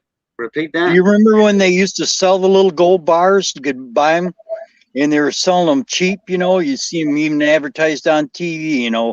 Yeah, the little gram bars and the little half gram or 1 gram gold. Well, these are probably the size of these are probably about an inch and a quarter long, or inch and a half long, by about they're a rectangle, and they're probably about an inch tall, and probably about the thick is one of those mint, little cube of mint. You used to buy those little mints, wrap up mints, in the cellophane. Yep. You could buy them like that, and you're buying them, and they were valued at, I don't know, I think they were $35 at the time. Yeah, I remember those. Well, that, and I remember the little round gold coins they were selling for like I think it was $8 a piece, and it was the little okay, hold on, let me show you something. Well, you see that right there on your camera? Yeah. You see that double eagle? Yeah. Okay. I'm gonna put you on they were selling a bunch of those little 1 gram coins like that for like $8 a piece. Hey, Cajun, do that again. I've got you on big screen. Yeah. That right there. Okay, that's a gold double eagle. Okay. Right. And that's a $20 gold coin. That's an actual gold coin right there. That's my avatar. All right, you can take me off. Well, okay, years ago they were selling the little 1 gram coins like that, little miniatures, for like $8. And I had a bunch of them. I walked into a pawn shop one day, the first pawn shop that ever opened in my hometown of Abbeville, Louisiana, and this guy had a couple of them. And I says, "Where'd you get those at?" He says, "Somebody came in and pawned them off, said they'd be here later, but they never showed up. So after their 90 days was over, I got them up in here for sale." "How much you want for them?" He says, 25 a piece. And I'm like, how much are Let me you get my buying? wallet out. How much are you buying them for? And he says, I don't know. I'll give you 15, a piece. And I'm like, nah, no, I wasn't selling the 100 or so I had. Yeah. Welcome back, Scott. So you didn't buy the ones that there at the pawn shop? No, no, because I was still getting them for like $10 a piece. Okay. I had a locked in price. My daughter used to give me a lot of coins. She worked in the gas station, and you'd be Oh yeah, oh cashier, man, silver, yeah, a lot of silver. even Wheat silver pennies. certificates and stuff come through the till. Yeah, $1 silver notes. Yeah. Yep. I had a $5 gold note at one time. And Wow. I have no idea what happened to that. I had it in a picture frame and the picture went missing. Mhm. The whole frame, everything went missing. We had to. That reminds me, we had to go through her parents' place stitch by stitch because her mother would leave cash laying around on hand. You know what I mean? Went through the house and we found almost $15,000 and hid in different places, in Bibles, in picture frames, underneath, in the Bible, laying in the living room. Just crazy. Wow. It was crazy. No, it's. But yet, I gotta say something about my her parents. They was the best couple I've ever met in my life. That's brother, man. Okay. Wait, hold on, guys. Let me mute myself for a sec. Mater, what'd you change tire on anyway? Get back It's to you.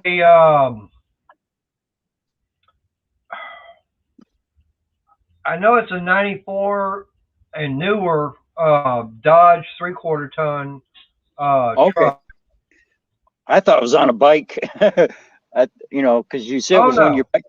I didn't know it was in the vehicle. No, it's Oh, like I say, it was one of the it's the sergeant at arms to the motorcycle ministry. It was on yeah. his truck, and it's like when I found out where he was at and everything, I'm going, okay, why was he there? Because normally he takes the exit, further on up to go home. Well, Hey, I asked him after we got the tire all done. He goes, he was on his way to Taco Bell to get dinner for his wife and the kids. yeah. Hey, have you ever heard of the Southern Cruiser Rider Club down there? It's just a riding No, club. I haven't. They got a eagle with a wheel. They're just a riding club. They're not an MC, They're RC. They're not. They're a riding club. Right. That would mean they're an RC. Yeah. I'm not familiar with them. Are they down here in Texas? Yes, they got them they're in 51 states and I don't know how many countries. Now you get over into Europe, a lot of them become MCs because I don't know why, they're not supposed to, but they, over there, MC is big, big over there. So, right. And if I'm not too sure because I haven't seen that many RCs around. Most of what I see are going to be, it's going to say MC or MM, like what I've got on mine. Right. Yeah. Which is motorcycle ministry. Well, we've got we do a lot of our donations go to St. Jude's. This year was this year was 280 some thousand is what we donated to. They got their own wing in St. Jude's. now. That you know what they. Well, I they're- know that. I was gonna say, I know one thing that we've been talking about, at church, and since I'm also one of the church elders, Yeah. last year I was over at Glen Rose, and just out riding around, just taking in the sights. Had time, really there was nothing to do, so just out having fun, riding around, and taking the back way. Found, was like, okay, there's a lake and everything over there. So went riding around, go take a look at the lake, and it's like, well, where's this road go to? I don't know. Let's go. So we just went and find out, and all of a sudden we seen this little amphitheater. It's like, okay, and got past the sign and it said the Promise. It's like reading it and everything. It's like, oh really? I seen cars and everything up in the parking lot, so I turned around, went in, and this was in July of last year. Mm-hmm. Well, just so happened that they were rehearsing the for the play, which they have in September and October, and it's dealing with the promise of from God and everything about the Right. coming of Christ. Right. So it's like, found out about it. I sent it off to preacher, and we were going to see about having the youth ministry out to it. Well, by the time we got the ball rolling and everything, it was too late. So I know right now that's one thing that we're working on to try and see about getting the time set up, probably in October, to go out there, because September they have it all on Friday nights. October they have it Friday and Saturday nights. So it's like we're trying to work out a deal where we can have some kind of a benefit ourselves to help raise the money. That way the youth and everything, have a chance to go to it, and we're going to be having hotel rooms staying out there. Because it's about an hour and a half ride, and the play starts like at 8 o'clock at night, so it's about almost 2.5 hour long. So that's going to put it about 10:30 at night, to be over with.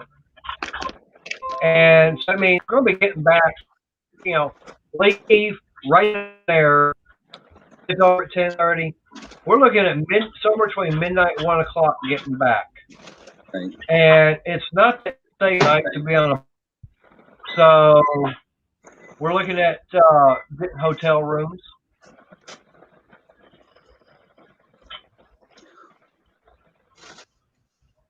You're froze or not? Something ain't going there. Oh, you're moving. You stopped talking. Mhm. Yeah. Yeah, I thought he was frozen. Yeah, I was reading Yeah. what was in chat. Oh, Yeah. yeah. Now, like I said, I just was looking down, reading the chat and everything as far as what Mike and Scott were talking about. We usually hold a national rally. Now they have started going in different states now, but the last one I went to in Memphis, we had somewhere around 4,000 bikers in Memphis. Well, I do know that it's the beginning of June. We have what's known as Republic of Texas Bike Rally, and Right. I went to it 3 years ago. There's, I'd say, somewhere between 50 and 60,000 there. Yeah, we feel Yeah, well. I mean that place. We find places that when we get down there, we'll like the one in Memphis. We filled the Marriott, which is in right there in Memphis, and then we filled the Johnson, and we filled a couple Holiday Inns, and plus not counting the guys that camped out along the river, Oh yeah. And Oh yeah. it's good fellowship because it's what it is. It's yeah. we're as a riding club, we don't care what you ride as long as you ride, and that's the big key, and Right. there's no dues. Yeah. Right. And So That's one thing about with a writing club, but then there's not really as much protocol going on with a writing club compared to a regular motorcycle club and motorcycle ministry. well, there's I mean, you still have your Go ahead. state officers, and then you have your local officers, and then and everything else. We still have that down, but there's no a lot of the other stuff, is not there. Plus, we run our own. I forgot what they call it now. It's like you went to rescue a brother. We actually have people designated in each state to do that. They've got a Right. they got a truck, a trailer, and whatever they need to. Let's say somebody Right. breaks down, they can pick Right. them up. They can Right. take them to a hotel, put them up. Put the bike on the trailer, strap it down, Yep. bring them and- to your house. Yep, Bring them to bring- your house or a motel or whatever. Yeah. Yeah, some of them want to be put up in a motel. We'll put them up in a motel, and some that if they want to come and stay at your home, we'll bring them to the home. They stay there. Then we put the bike in the garage and see if we can get it fixed, or if it has to go to a dealer, because it's still under warranty. You take it to the Harley dealer or Yamaha dealer, Honda dealer, whatever. Right. Right. Well, like when we used to have Oh, our yeah. poker runs, I would drive the truck. I would drive my truck with a buddy of mine's trailer, and we had all the straps. We had tools or whatever, and I was tagging along in the back, and right there on the ride.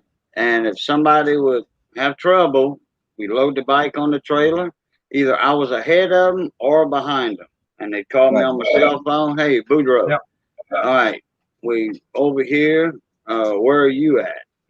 Or what have you. And I'm like, well, Right. pull the truck up, trailer up right there, load the bike up on it, strap it down, bring it to the next, on the poker run, the next place we was going to.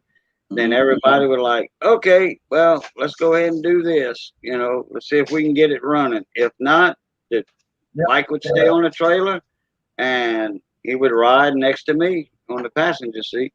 Yep. So basically, what you were a chase vehicle. That's what we'd call a chase vehicle. Yeah. Right. Yeah. And Scott, no, I hadn't got it up yet. I thought I had the correct hardware and everything for the bolts.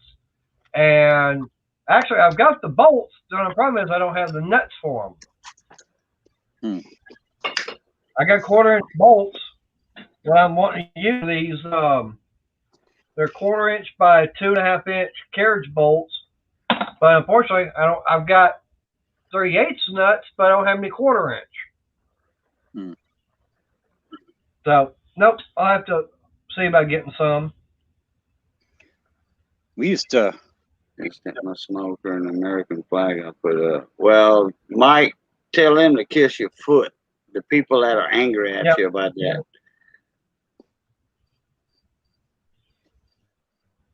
If they don't like it, you can just close their eyes and look away. Yeah. Man, a man works hard all week. He's cutting his grass Saturday. He's drinking a beer, minding his own business on his own property. If somebody's mad at him for drinking a beer on his own property, that's somebody you don't want to make friends with. Right. I got a house 2 doors down. Every weekend, they're out there drinking. I don't have a problem with it. That's their business. Actually, I don't have a problem with it. They haven't invited me over yet. They ain't invited you over yet. They ain't invited me over yet to have some. But no, like I said, I got everything all lined up and everything, and it's like I went looking for the hardware for the bolts and everything. It's like man, I thought I had some 5/16. All I got is all these little 1/4 inches. Like, that would work, but I don't know. I'd rather go with the 5/16 and get all the correct flat washers and stuff like that. I'll pick up Next time, some tomorrow at work. next time you at Lowe's, get one of them Craftsman boxes like I got. Yeah. Remember what I showed you the other night? Get you one of them Craftsman Yep. porch boxes, and go to. You have a Tractor Supply next to you somewhere in your town? Yep. All right, Tractor Supply. Yeah, we got one. Go get you. Okay, they sell bolts and nuts washers by the pound. Okay? Oh yeah, I've been there many times. They got them in. Yep, they got them in grade 5, 7, and 8. 8, I think. Go there. Yep, they got them in get you- grade 8. Go there, get you 1/8 inch, 3/16, or whatever they call them, 8, 10s, whatever. Then get you 3/16, 1/4 inch, 5/16, 3/8, all up to half. And they sell them by the pound. What is it? $3.99 a pound. Yeah, you can get you can fill up one of those boxes, like I showed you, a 30 drawer box. You can fill that up with bolts, nuts, washers, pan heads, whatever. You can fill that whole thing up for about $20, and you got everything you need Oh for yeah. a good while. That way you ain't got to go back to Tractor Supply or your local hardware store. Get Yep. regular washers, Well, like I said, lock washers, oh yeah. and you can put all them different sizes. You only got 30 drawers in one of them boxes, but if you get 2 of them and they stack on top of each other, and man, you can get you the whole assortment, metric, SAE, boom, and never have to go to a hardware store again for about gotta $20. Picked gotta- that up at work today off ground. There you go. 1/4 inch. Yeah. Look, 1/4 inch flat washer. There We you got go. a place up. We got a place up here. It's called Michigan Ball Bearing, and they also sell nuts and bolts. But the nice thing about theirs is you can get it in stainless and chrome, Mm-hmm. Yep. and the prices are It's actually cheap zinc.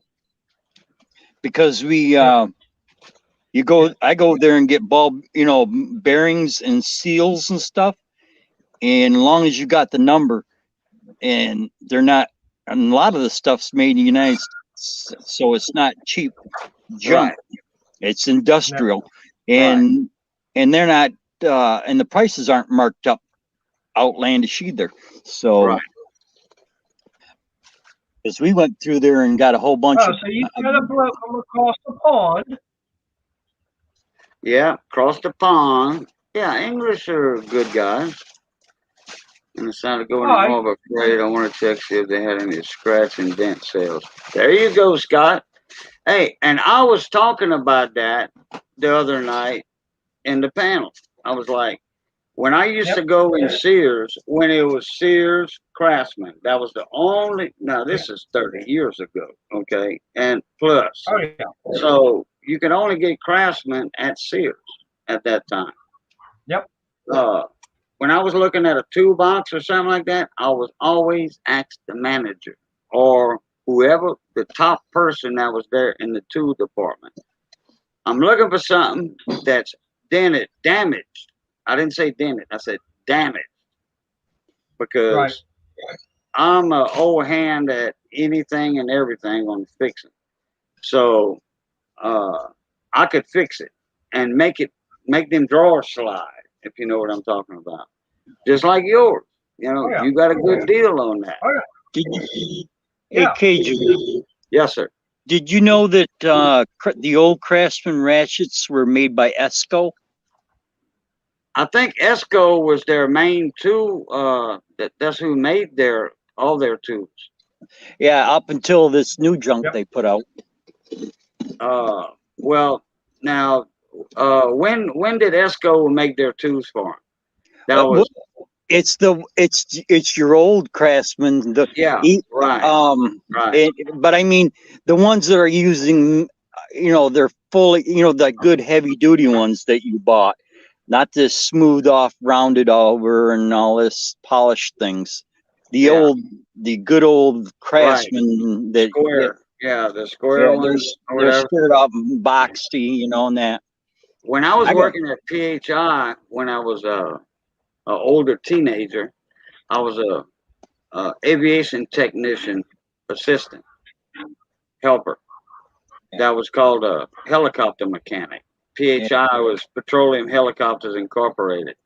And what I did not know at the time, or did not realize, Right. was I see it. the round. Oh yeah, that's a good Craftsman, right? I like those. The round,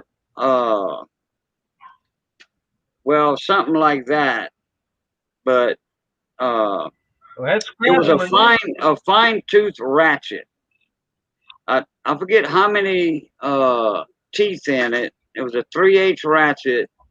I forget if it was 100 teeth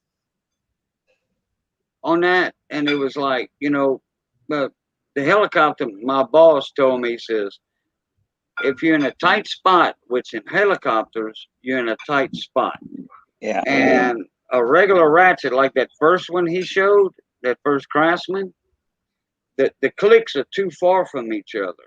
So you can't really tighten up a nut or a bolt with that one. So a lot of the PHI guys, the technicians, they would buy the 100 tooth,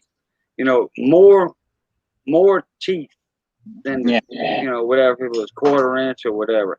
You could see the ratio when you're buying them. And that's the ones you want, because if you only got this much to move your ratchet, that much room, you can get 1/8 of a turn out of it. With a regular ratchet, you couldn't get that much of a turn, and you didn't quite have the room. You wanted to bend up that piece of metal on top so your ratchet could get a little higher. Yep. Well, I think that's the main reason why they started coming out with the higher tooth count ratchets.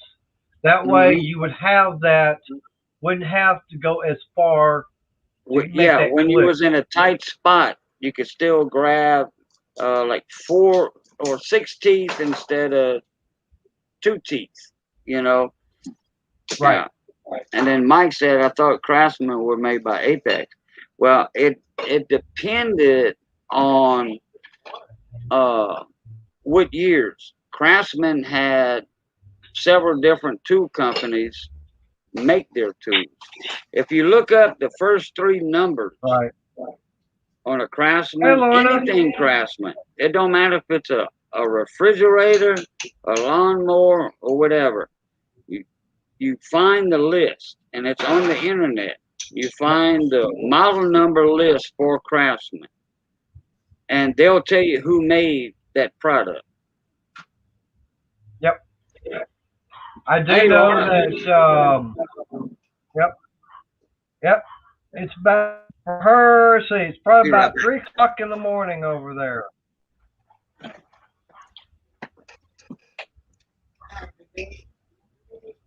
Yeah. Yeah, for Lorna, like I said, it's probably about, like I said, a little bit after 3 o'clock. Hopefully you're feeling better, Lorna, and in kind of pain right now.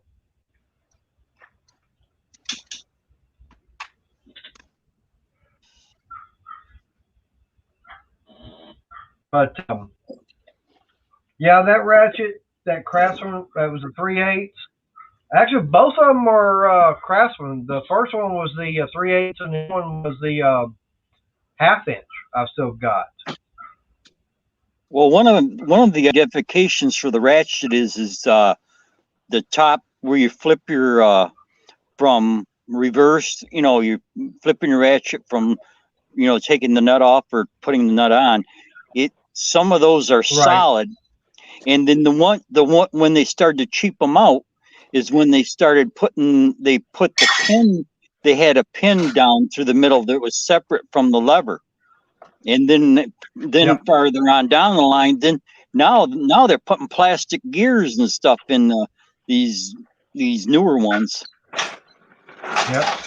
Well, now I tell you what surprised me about plastic and everything, and I bought a I can't remember the name of the wood chipper. I think it was a Troy-Bilt.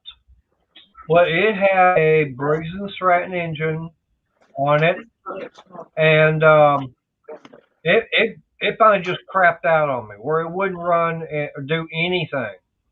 And What kind? so I ended up getting that one from Harbor Freight last year.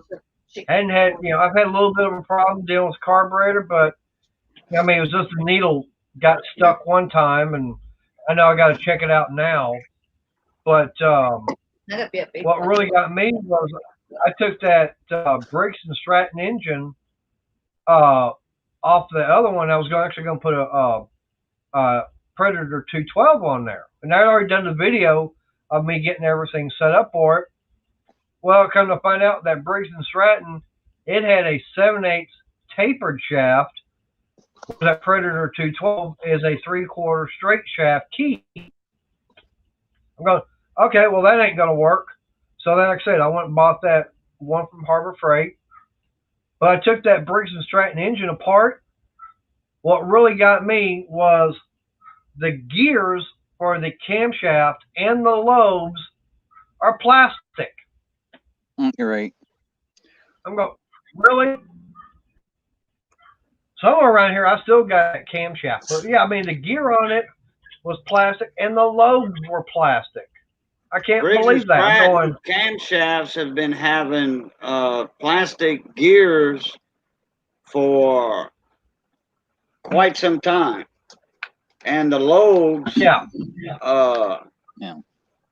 are like a plastic. And I tell you what, if you ever hit something real hard with a push mower, not a riding mower, because a riding mower, the blades are belt driven, so they're not directly Right. attached to your crankshaft like a push mower. And I've seen this many times with push mowers, like your 6 horse on down to 3.5, 4 horse. Your plastic gear on the camshaft is epoxy to the shaft. The gear is epoxy. Yep. Okay. If you hit something that hard and just so happens you put a metal key on your blade adapter, okay, which your blade adapters are metal, okay, some Right. of them not. Some are built into the blade adapter, the blade boss. All right, Right. and you didn't break the shaft, but you did shear the key in the flywheel. And if it still does not want to run right, like Wayne had a while back when I was mentioning the key, Right. that camshaft slipped, the gear slipped Yep. on the camshaft itself because it's epoxy. And I think I have a video on that. I have a video about that Well, also, like I said, on my Right. Boo Luket, not Cajun, but Boo Luket channel. I have a bunch of videos Okay. on small engine repair on that channel. Right. Well, like I said, what really got me, this was on a wood chipper and everything. I'm going, why would they go that cheap to put a plastic gear on the camshaft and have the lobes on the camshaft be made out of plastic? especially on something that you're doing wood chipping with. To me, that Yeah, made no because you sense. know you're gonna put that thing in a bind one time or Oh another. yeah, Okay, it's all about or several times. uh money. Yeah, Yeah. I've got an old it's a 1970 something. I don't even know I can't find no tags on it, but it's a hydraulic driven chipper. And it's got a 8 horse on it. There's the Stratton, but it's hydraulic drive. Okay. That thing will chew up. I use it for shredding corn stalks. Wow. Yeah, use that for biomass for your fields. Yeah, I just take and shred it, run through there, and shoot it out back into the garden. Right. Yeah, biomass. That's right. Yeah. Hey, Cajun. Hey, Yes. look at here what I found.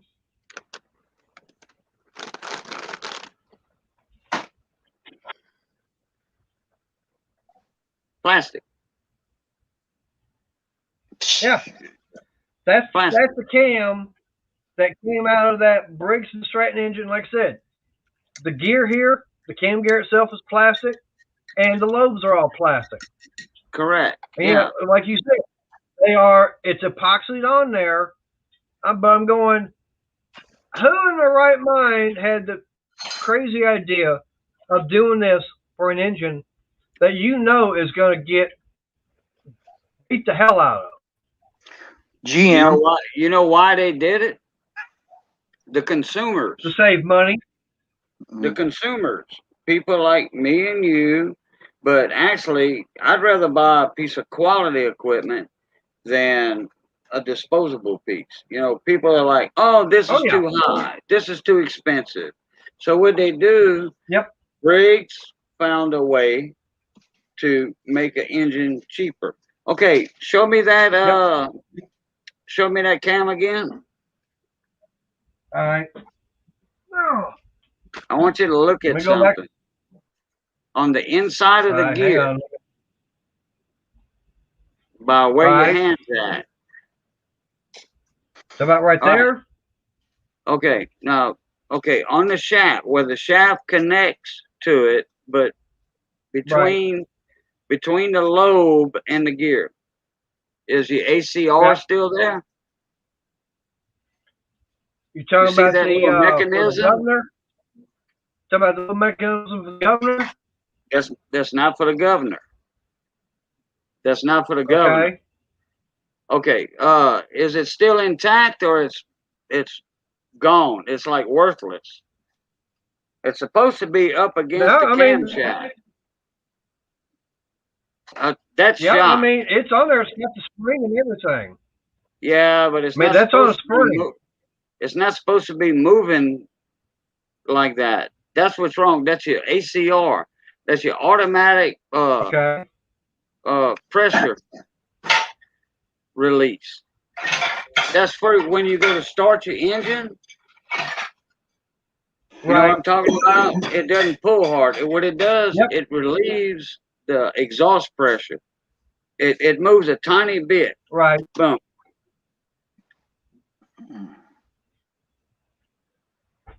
That failed on you right there.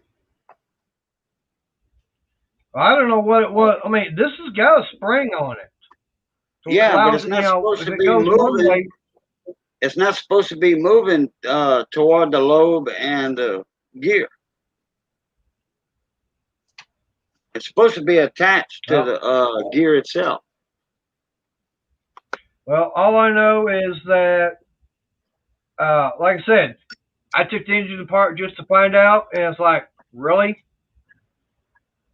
That's an automatic compression relief. Okay. That cam shot. If it was moving, if that ACR was moving from the lobe to the gear, if it's moving even a 1/4 inch, it's shot. Right. Those things like I said, usually I ain't worried land. about it because those things usually land Right. in the bottom of a sump, the oil sump, Right. when they let loose. Right. And it's too hard to pull. Well, like When I you're said, you pulling know, on the rope, right. Well, or if the starter don't want to turn the engine over, it's either your right. valve need adjusting, if it's an overhead valve, or it's the ACR that's laying in the bottom of the sump of your engine. Well, like I said, I knew the engine was bad. And I'd already taken part of the front of it off to see about getting the blades off to get them sharpened, and got all that done, and now I got a chance to put it all back together. When I finally did, it's like, okay, and it's like, okay, engine shot, it won't run, forget it. I just went and got, figured, okay, I'm gonna get me, one of those little Predator 212s, put it on there. Actually, it was a video I did, I know, last year, and I was going through the whole step, putting it all back together, and then it's like got the engine all mounted. I went to go put the disc and everything on with the blades, and it's like, oh, something ain't right here. Oh crap! That's when I looked at the other engine. I paid attention to it more. It was a 7/8 tapered, and the Harbor Freight one is a 3/4 straight shaft. Oh yeah, that won't match up. Yeah. So I was like, okay, never mind.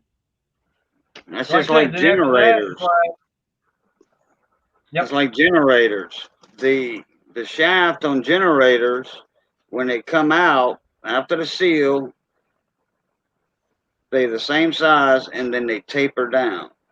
That's where Yep. from the engine to the generator, where they mate, when they Yep. put that together, it's a press fit. Okay. Oh yeah. And man, them generators are a booger to work on. They Yep. are. If you have to change the sump gasket on a generator, all right, you have to take the Jenny off before you can take the sump cover off. Yep. You got that bolt that's about that long. You got to take out from the back, the crankshaft. Well, the crankshaft is not actually that long. It's all the bolts that bolt the Right. generator But on. you've got that bolt. Right. But you've got that bolt that goes through the generator into the crankshaft. Yeah, and correct. everything. You got to take Correct. that thing out. Correct. And then Yep. you have to have a tool to unpress, Separate. to separate the Jenny from the engine. And like I said, Yep. they boogers to work on. They are. Yep. Now, Oh yeah. if you got a Jenny that's messed up, okay, that is totally messed up, that it's not worth it, or it's totally burnt. If that stator on that generator is burnt, but the engine still runs, you can bring that engine to a machine shop if you can find, because they horizontal shafts, okay? Horizontal shafts, Right. like that with the horizon. If you Right. can find a purpose for that engine, like to go on another generator, then you're smooth. You're smooth. Okay, all you got to do is Right. bolt it back up. All right. If it's that same shaft, because that's why Briggs, that code number, Right. that code has a lot to do with what that engine was applied for. Okay, made for. It could be for a go-kart, a generator, a ride lawnmower, or whatever. Okay, that code has altered, and the type has all that has to do with it. Now, Right.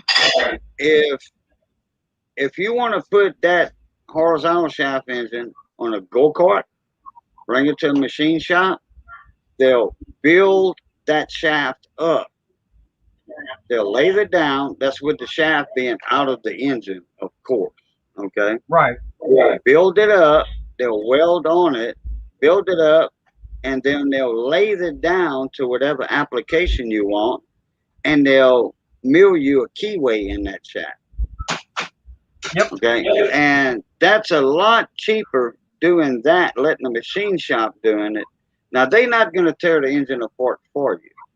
You have to bring them the Oh shaft. no. Crank You gotta shaft. take it to the- Right. Now there's certain areas, certain places that will tear it down.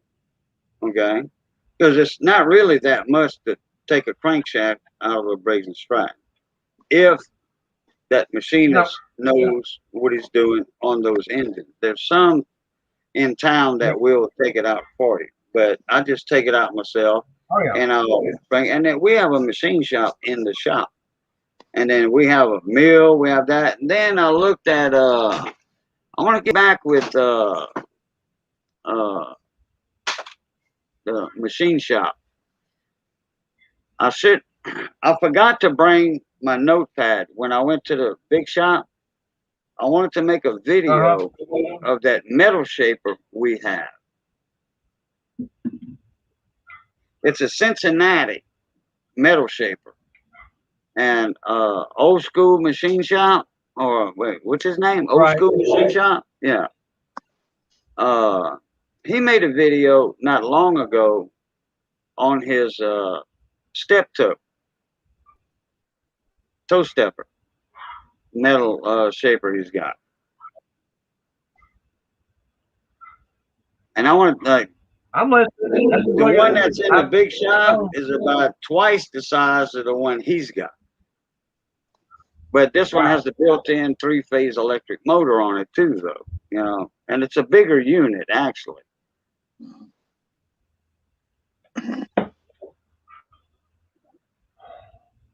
All right, Mike, you take it easy. Appreciate you showing up. All right, Well, Mike, I'll play this. I know someone. take it easy, man. He's got a lathe that can probably do something like that, but the only thing he can't do is put the keyway in. The keyway? Okay. He won't be able to put the keyway in, but he can do everything else. Okay. Well, then all you got to That's do Mr. Brandon. He has small engines. Yeah, he's got that lathe.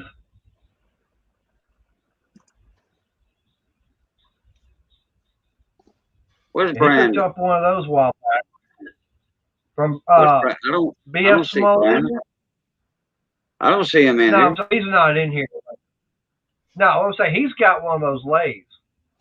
Oh, He can do that. okay. Yeah. Yeah. Yeah, we can too in our shop, in Yeah. the big shop. Yeah, we have a huge lathe in there, and we have a mill where we can cut a keyway in. Right. So he could do And the they- lathing part, but as far as putting the keyway in, he wouldn't be able to do that. He didn't have the setup for that. Oh, okay. Yeah, and that's right, and he's not that far from you. Nah, a couple hours. Yeah, well, it would be worth the drive time for him to do that for you. Yeah. We had a guy Oh, yeah. down He's not that far from one of my cousins. I got a cousin that lives right outside of Waco. Ah, In fact, she wanted it's a girl. She's my first cousin. Her dad and my mom were brother and sister. So she's my first cousin. You know, like my mom, her dad right there, he spit out a girl. My mom spit out a boy, you know. So first cousin there. And oh yeah. she made Missy made her her two grandbabies. Missy made 2 outfits for the babies. One of them was the Saints, and one of them was the Cowboys. Because Saints on her side of the family, since she's from Louisiana, and Cowboys on the husband's side because they are, Texas fans. And I feel sorry for him. she paid Missy she just sent Missy, I forget how much it was. Missy told her how much it was going to cost to make those 2 baby outfits, Right. and the yarn, the labor, everything. Here, And I think she sent Missy Right. like $30 extra because she thought Missy's price was too cheap.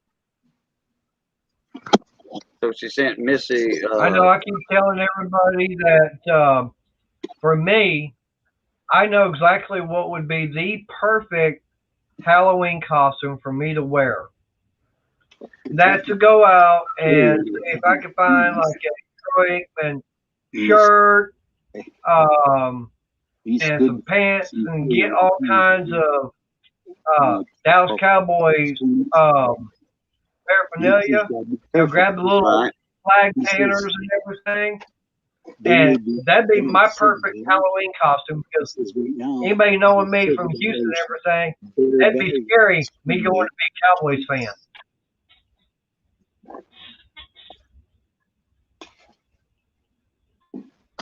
Like I said, I'm from Houston, and nope, I don't like the Arlington Plow Girls. Yeah, I seen a thing yesterday, or was it the day before yesterday? Arlington, the floodwaters and stuff. Yep. Did you hear anything on the news about that? We've been Yep, I saw that and was like, wow, I'm glad I'm not in Arlington right now. Oh, okay. Now, I really didn't. That was the headlines I saw. They got so much rain all at one time, and it was like flash floods. So I figured the only thing I could figure, because I seen all that rain up there, with them heavy storms we had with that frontal boundary and all that. And now Florida's catching heck with that tropical storm that hit. It was a hurricane, and they downgraded it to a tropical storm, but that blasted the Keys, and it went up in Florida around Tarpon Springs up there somewhere. Yep. Well, I know that right now I'm hoping that Adam from Tampa Boys Customs, I'm hoping that he's able to weather this storm out. I'm pretty sure. Yeah, that wasn't a major storm. It was just a tropical storm, And the eye. It was a hurricane. Huh? I said that was a hurricane. It was a hurricane. It's already been downgraded to a tropical storm. Yeah. And since it hit land and everything, it's been downgraded. Yeah, it was downgraded to a tropical storm when it was over the it was still in the Gulf, and the right side of the storm was hitting the Keys, but it wasn't a bad hurricane. It was only like 60-mile-an-hour winds. Oh yeah, they survived that real good.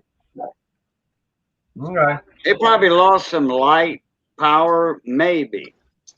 Maybe they lost light. Right. I haven't heard, so I don't know how. I don't know if I got Tampa. I don't know if I have his email or not. What's the first 3 numbers, letters for his email? I'll see if I got it, or put it in private chat. Put his email in private chat. I don't think I've got his email. I know that if you go on Facebook, you can look him up, and it has email on there. Hold on, let me see. I can find it in his about page. Tampa Boys Customs. Yeah. I got it. Let me look. Let me go in his about page.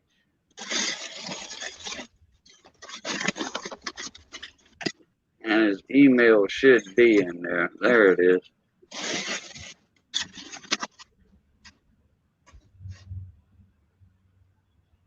Going through Georgia?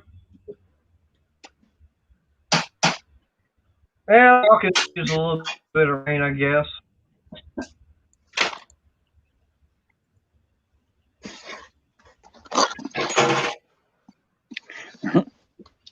Kind of reminds me of the year that I went down to Chattanooga, Tennessee, and got caught in the eye of Katrina. Oh, that was no fun. No, I started to take off. I started to take off early in the morning that morning when when the storm came into Franklin, Kentucky.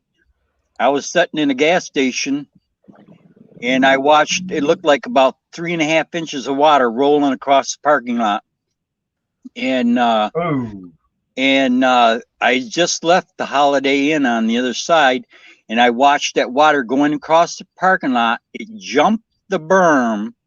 It was so much water that it jumped the berm and filled their pool up with dirty, nasty water from the streets and from the parking lot of the hotel. wow. I Oh, know it was. that, what was it? I think 2 years ago, um, I'd gone down to Galveston for the weekend. Um, and had, was there right off of uh, 60. Okay, I'll play it this. I could literally go out to 61st Street, which was where the hotel and everything was at. If I walk this way out to the front, I look to the right, I could see the Gulf of Mexico because Seawall was like not even half a block away. And where you And at? that was there in Galveston. Oh, the famous Yeah, seawall. Okay. yeah. So, I mean, I was half a block away from the seawall itself. But all I know is that I'd already planned the trip and everything. Um, planned different uh, things to go and do, right? Prepaid for them even. And got down there, and I can't remember, was it Imelda? There was that tropical storm Imelda that was out there in the Gulf and everything. It actually had developed, I think, the day before I was to go down. And it's like, okay, got down to Galveston, and everything was fine that evening.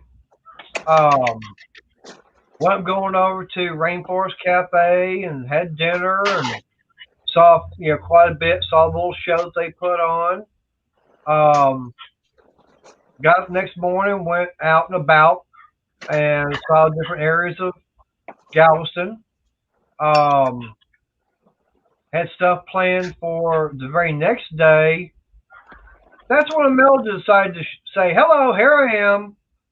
Everything was, I mean, it was raining cats and dogs so bad that at the hotel room,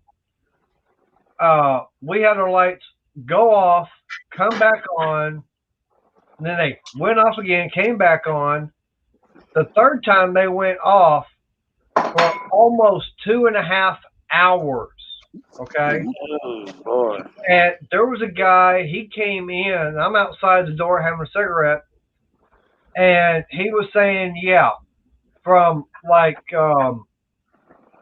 42nd on the seawall up to 61st, and probably about a mile past, everything was dead.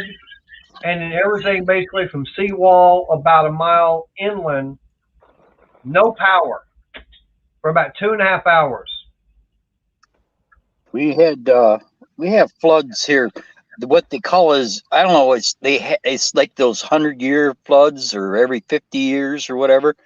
Yep. And you could actually take a outboard, one of the big sheriff boats, and you could drive that in the middle of town. There was Right. 13 feet of water in the middle of town. Yeah, I believe it. Well, it's just like, when I lived down in Houston, where we lived at, we had the Buffalo Bayou.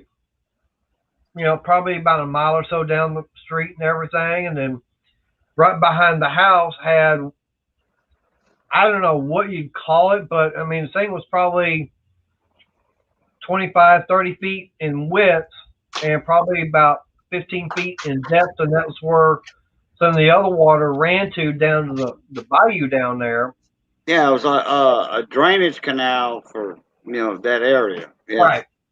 So, but anyways, I do know that when we would have heavy rains, okay, my elementary school was down there, and they would have to do repairs because they would get upwards of 2 feet of water inside the school. Yeah. But where I Wow. lived at, we were actually at the top of the where the road was. It barely came over the curb. But you get down that mile or so down the road, actually, to me it was a mile because being a kid and everything. But you go down there, to me it was a long ways down there. Yeah, it'd be like that water be 2 foot deep. But at my house, no, it barely came up over the curb. So I remember storms like that. Yeah. Well, Buffalo Bayou is like, that runs through Houston. Yep. What part of Houston you was in? I was in the, I guess you'd say like the southwest, over by Alameda, Fuquay, Post Oak Road. Oh, Post Oak Road. Yeah, Yeah. I know that area. Yeah, Yep. but when you're coming down, when you're going around that, what's that loop? 610 loop or something? Yep, Loop 610. Yeah. Yeah. Okay. When you're on that southwest part of 610, they got a Post Oak exit right there. Yep. I worked on a house down there when I was living in that area for construction work. This was back in, I want to say 1998, 99, something like that. I was working on this woman's house and I redid her arbor. I did her back door, changed out the back door completely. I did some work on her arbor, changed a couple of doors on her guest house in the back. And she was like, with that accent you got, where you from? I'm like, Abbeville, Louisiana, Intercoastal City. She was like, c'est pas français? I'm like, no, way, madame, way. She had a book by, I think it was Father Hebert, one of the old priests. Right. That was Cajun French. The Cajun French book.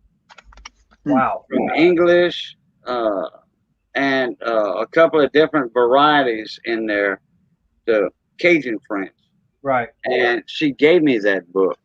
Wow. And Lord, I have no idea what I did with that book. No Yeah. idea. I I do wish I remember. still had it. Because that was like $150 book back then. Right. Well, you know how you can be on 610 and it will make that big loop and everything? Okay. Back when I lived there in Houston, they didn't even have it all completed because it actually turned into a regular road just north of Main Street. And right there at that road and Main Street, you had the A.J. Foyt Chevy dealership. Oh, wow. Yeah, and that was right there where the railroad tracks and everything were. And you could go across and you could be on Main Street. Actually, that was, I think, Post Oak Road, I think. Yeah. Well, before 610 was completed, just like I-10, before I-10 was completed, I remember this when I was a kid.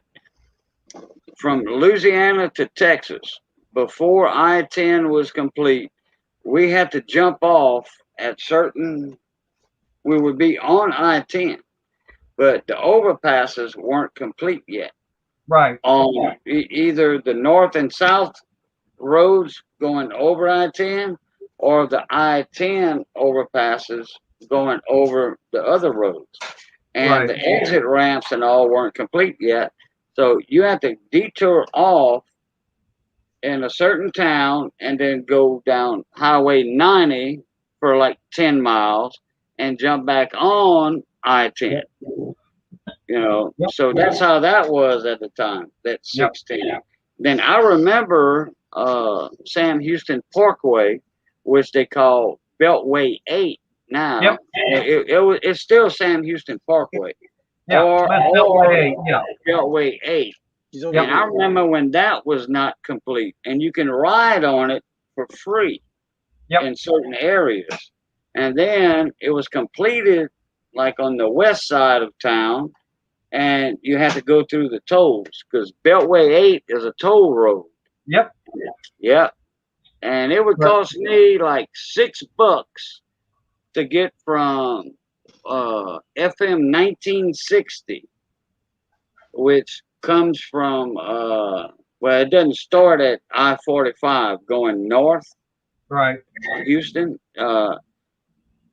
FM Farm Road, FM 60 Farmers Market Road didn't start at Beltway 8. It went further east down to the Woodlands or whatever they call it. And when you were going west on it, that's where my buddy had Blue Water Seafood, and it would come out at what was it, 289 toward Tomball? Oh, What is that highway going north? 289? I think so. I'm not familiar. I know when we went down to the bike rally down at Texas Renaissance, I know that what surprised me was the road that I went on. They've got a new highway coming through there. I'm going, whoa, where'd this come from? This wasn't here like 2 years ago when I came down. So yeah, they're developing that area big time right now.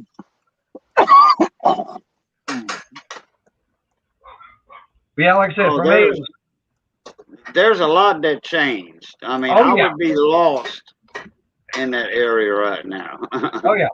Well, I remember as a place I wanted to go to, I kept asking my parents to take me, and they never did.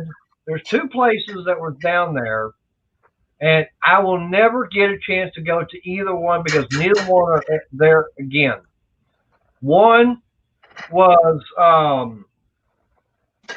where the Goodyear blimp was, right off of 45. It's gone. That Okay. place, the building, everything, I couldn't even tell you where it was anymore. Because, like I said, it was, something that I wanted to go see the blimp. Right. The other one, I know the name of it and slipped my mind right now. It was a big park that was down there. Oh, Six Flags? It was Six Flags took it over. I know the name of it and I can't even think of it right now.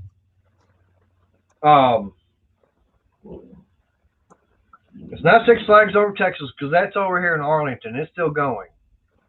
Astro World. Oh, Astro World. Yeah. I wanted to go to Astro World the whole time I lived down there. Nope. And it's no longer but a big old empty parking lot, basically. Yeah. I believe it. Oh, it's I'm looking it up. I think it's 290 Okay. instead of 289. I think that might be the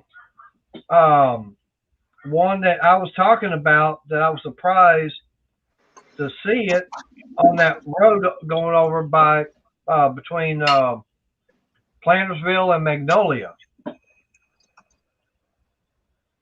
Let me see if I can find it here. Let me see if I can find FM 1960. Well, I didn't want to do that. They got all kind of new roads over there now.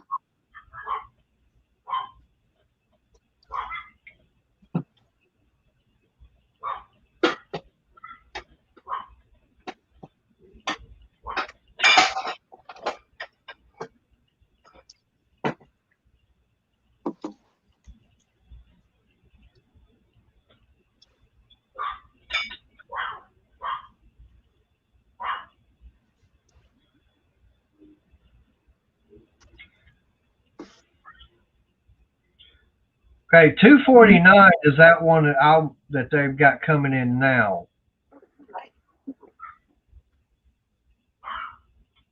It's a toll road. Okay, Farm to Market Road, 1960, and that ran into. They had a big mall there too.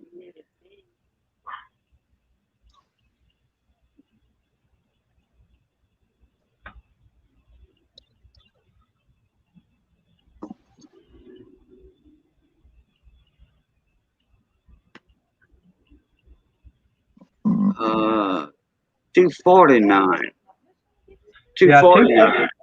Yeah, that's the one that was surprised to see.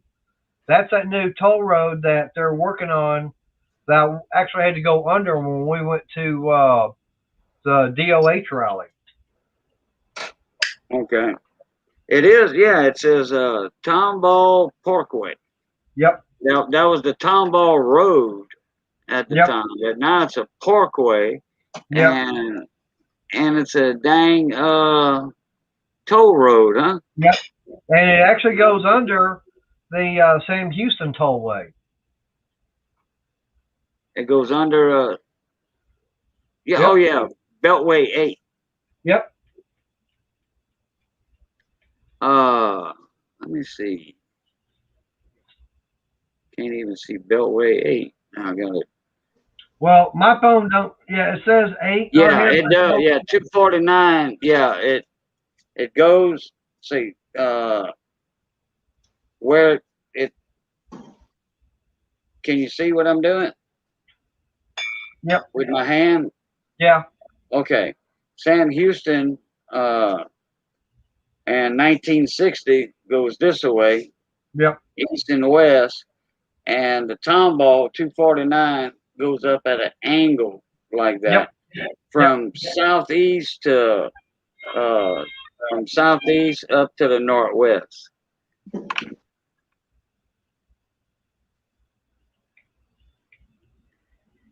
Let's see. Let me get back to 1960.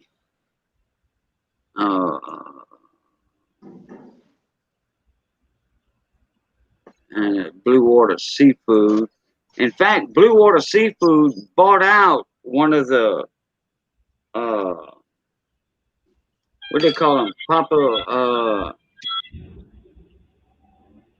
Boudreaux's or whatever it was. That big chain down in Texas down there. Papa Thibodeau's, Papa Boudreaux's. Pappadeaux's, yeah. Yeah, Pappadeaux. My buddy bought the Pappadeaux's out because Pappadeaux's wasn't far from his restaurant. Right. And he bought that place out. Ah.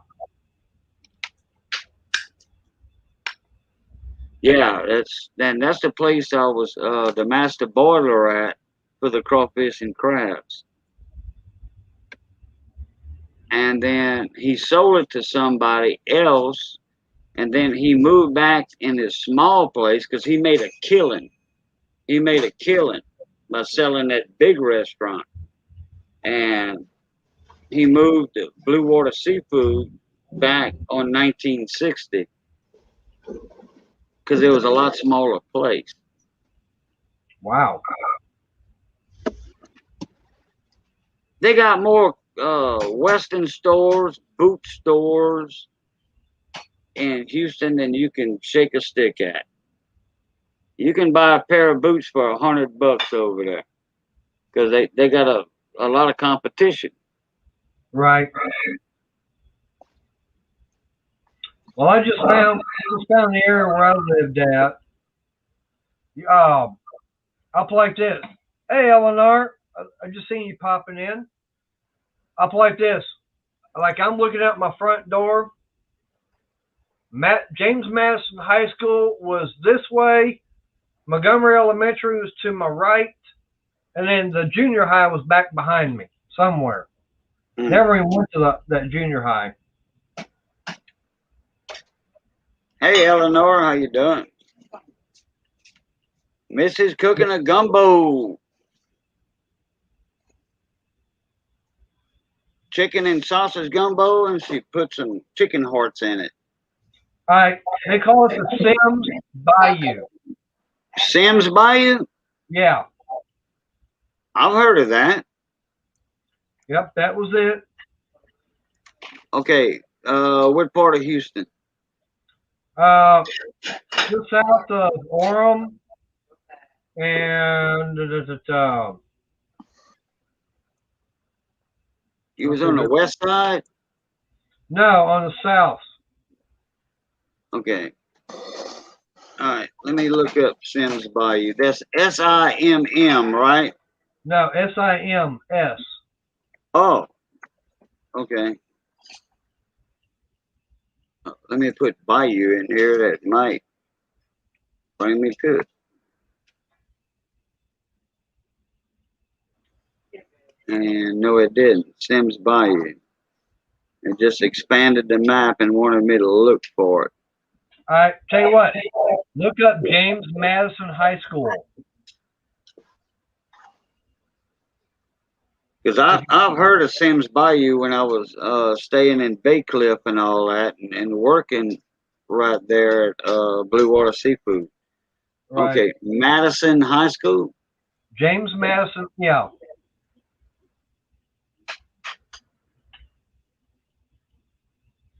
Because you got there's Hiram Clark, Orem Drive, Fuquay. You got South Post Oak Road, Buffalo Speedway, all down that area. All right, yeah, Brentwood Park, Hobby Elementary. I see Sims Bayou. Yep. That was right. That was right there by the elementary school I went to. Audrey Lawson Middle School, Townwood Park. That's all along that bayou. Yep.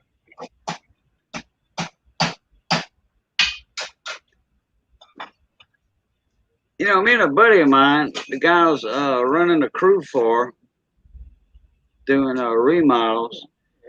We went to this place. It wasn't far off of 610, and I forget the other road that we would jump off of 610. It was something barbecue. There was a couple of black guys that owned it, and that's where you get the peanuts. When you walk in the door, grab your, they had a little bag, little paper bags. Grab your paper bags of peanuts. Oh boy, and ours were warm too. Home cooked peanuts. They parched them in the oven over there on site. And you was eating peanuts and throwing them on the floor, the shells on the floor. And you eat peanuts while you was waiting on your food. Man, that was some awesome barbecue ribs over there. Awesome. Rudy's Barbecue. Let me see if I can find Rudy's Barbecue. Now, I'm talking about 20 plus years ago. A couple of black guys owned it. Rudy's Barbecue. Let me see if I can, if it's still under the same name.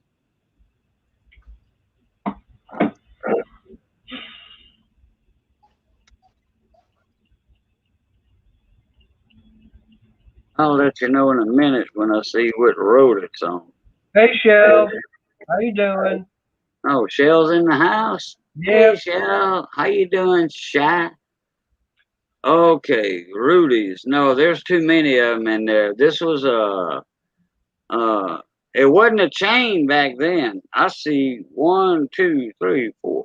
I see 5 of them. Hey. I see 5 And, of them. This was a yeah. small place. Now, I just looked it up. James Madison High School was the one in Houston I would have gone to. Okay.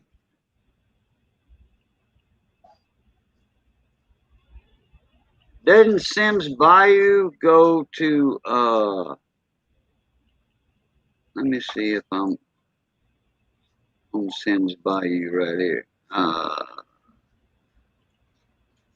I thought that went to Buffalo Bayou or something. Maybe not. I think it's part of it. Yeah, it does. It comes from Buffalo Bayou and goes down. Oh, and it turns into almost nothing. Yeah. Right there. It turns almost to nothing in Cloverland. Yeah. Well, like I said, for me, growing up and everything, I was told it's part of the Buffalo Bayou. Yeah. So until today, that's what I always knew it by. Yeah, because Buffalo Bayou, that goes up into the big water by Baytown. Yep. By San Jacinto, that The historical site. Yeah, the battlefield. Yeah. Yep.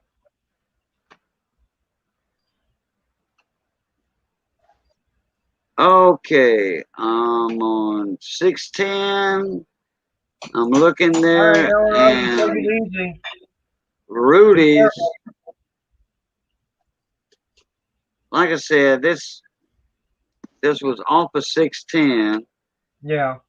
And it was a barbecue place. It's not Rudy's, because this was just a couple of black guys that owned this place. It was small. It wasn't no chain. Yeah. But there's a lot of places that have the peanuts on the floor. Oh yeah. Texas Roadhouse has it and everything. Yeah, they sure do. Sure Yep. do. We have a Texas Roadhouse in Lafayette over here. Yep. In Louisiana. Well, Cajun, I gotta get going. It seems that he's off work, and I gotta go play chauffeur. And on top of that, it's school night for me, so yeah, I gotta be up 6:30 in the morning. That way I can be ready, get ready for work and everything. Be there at 8 o'clock. Right. So I'm gonna catch y'all later.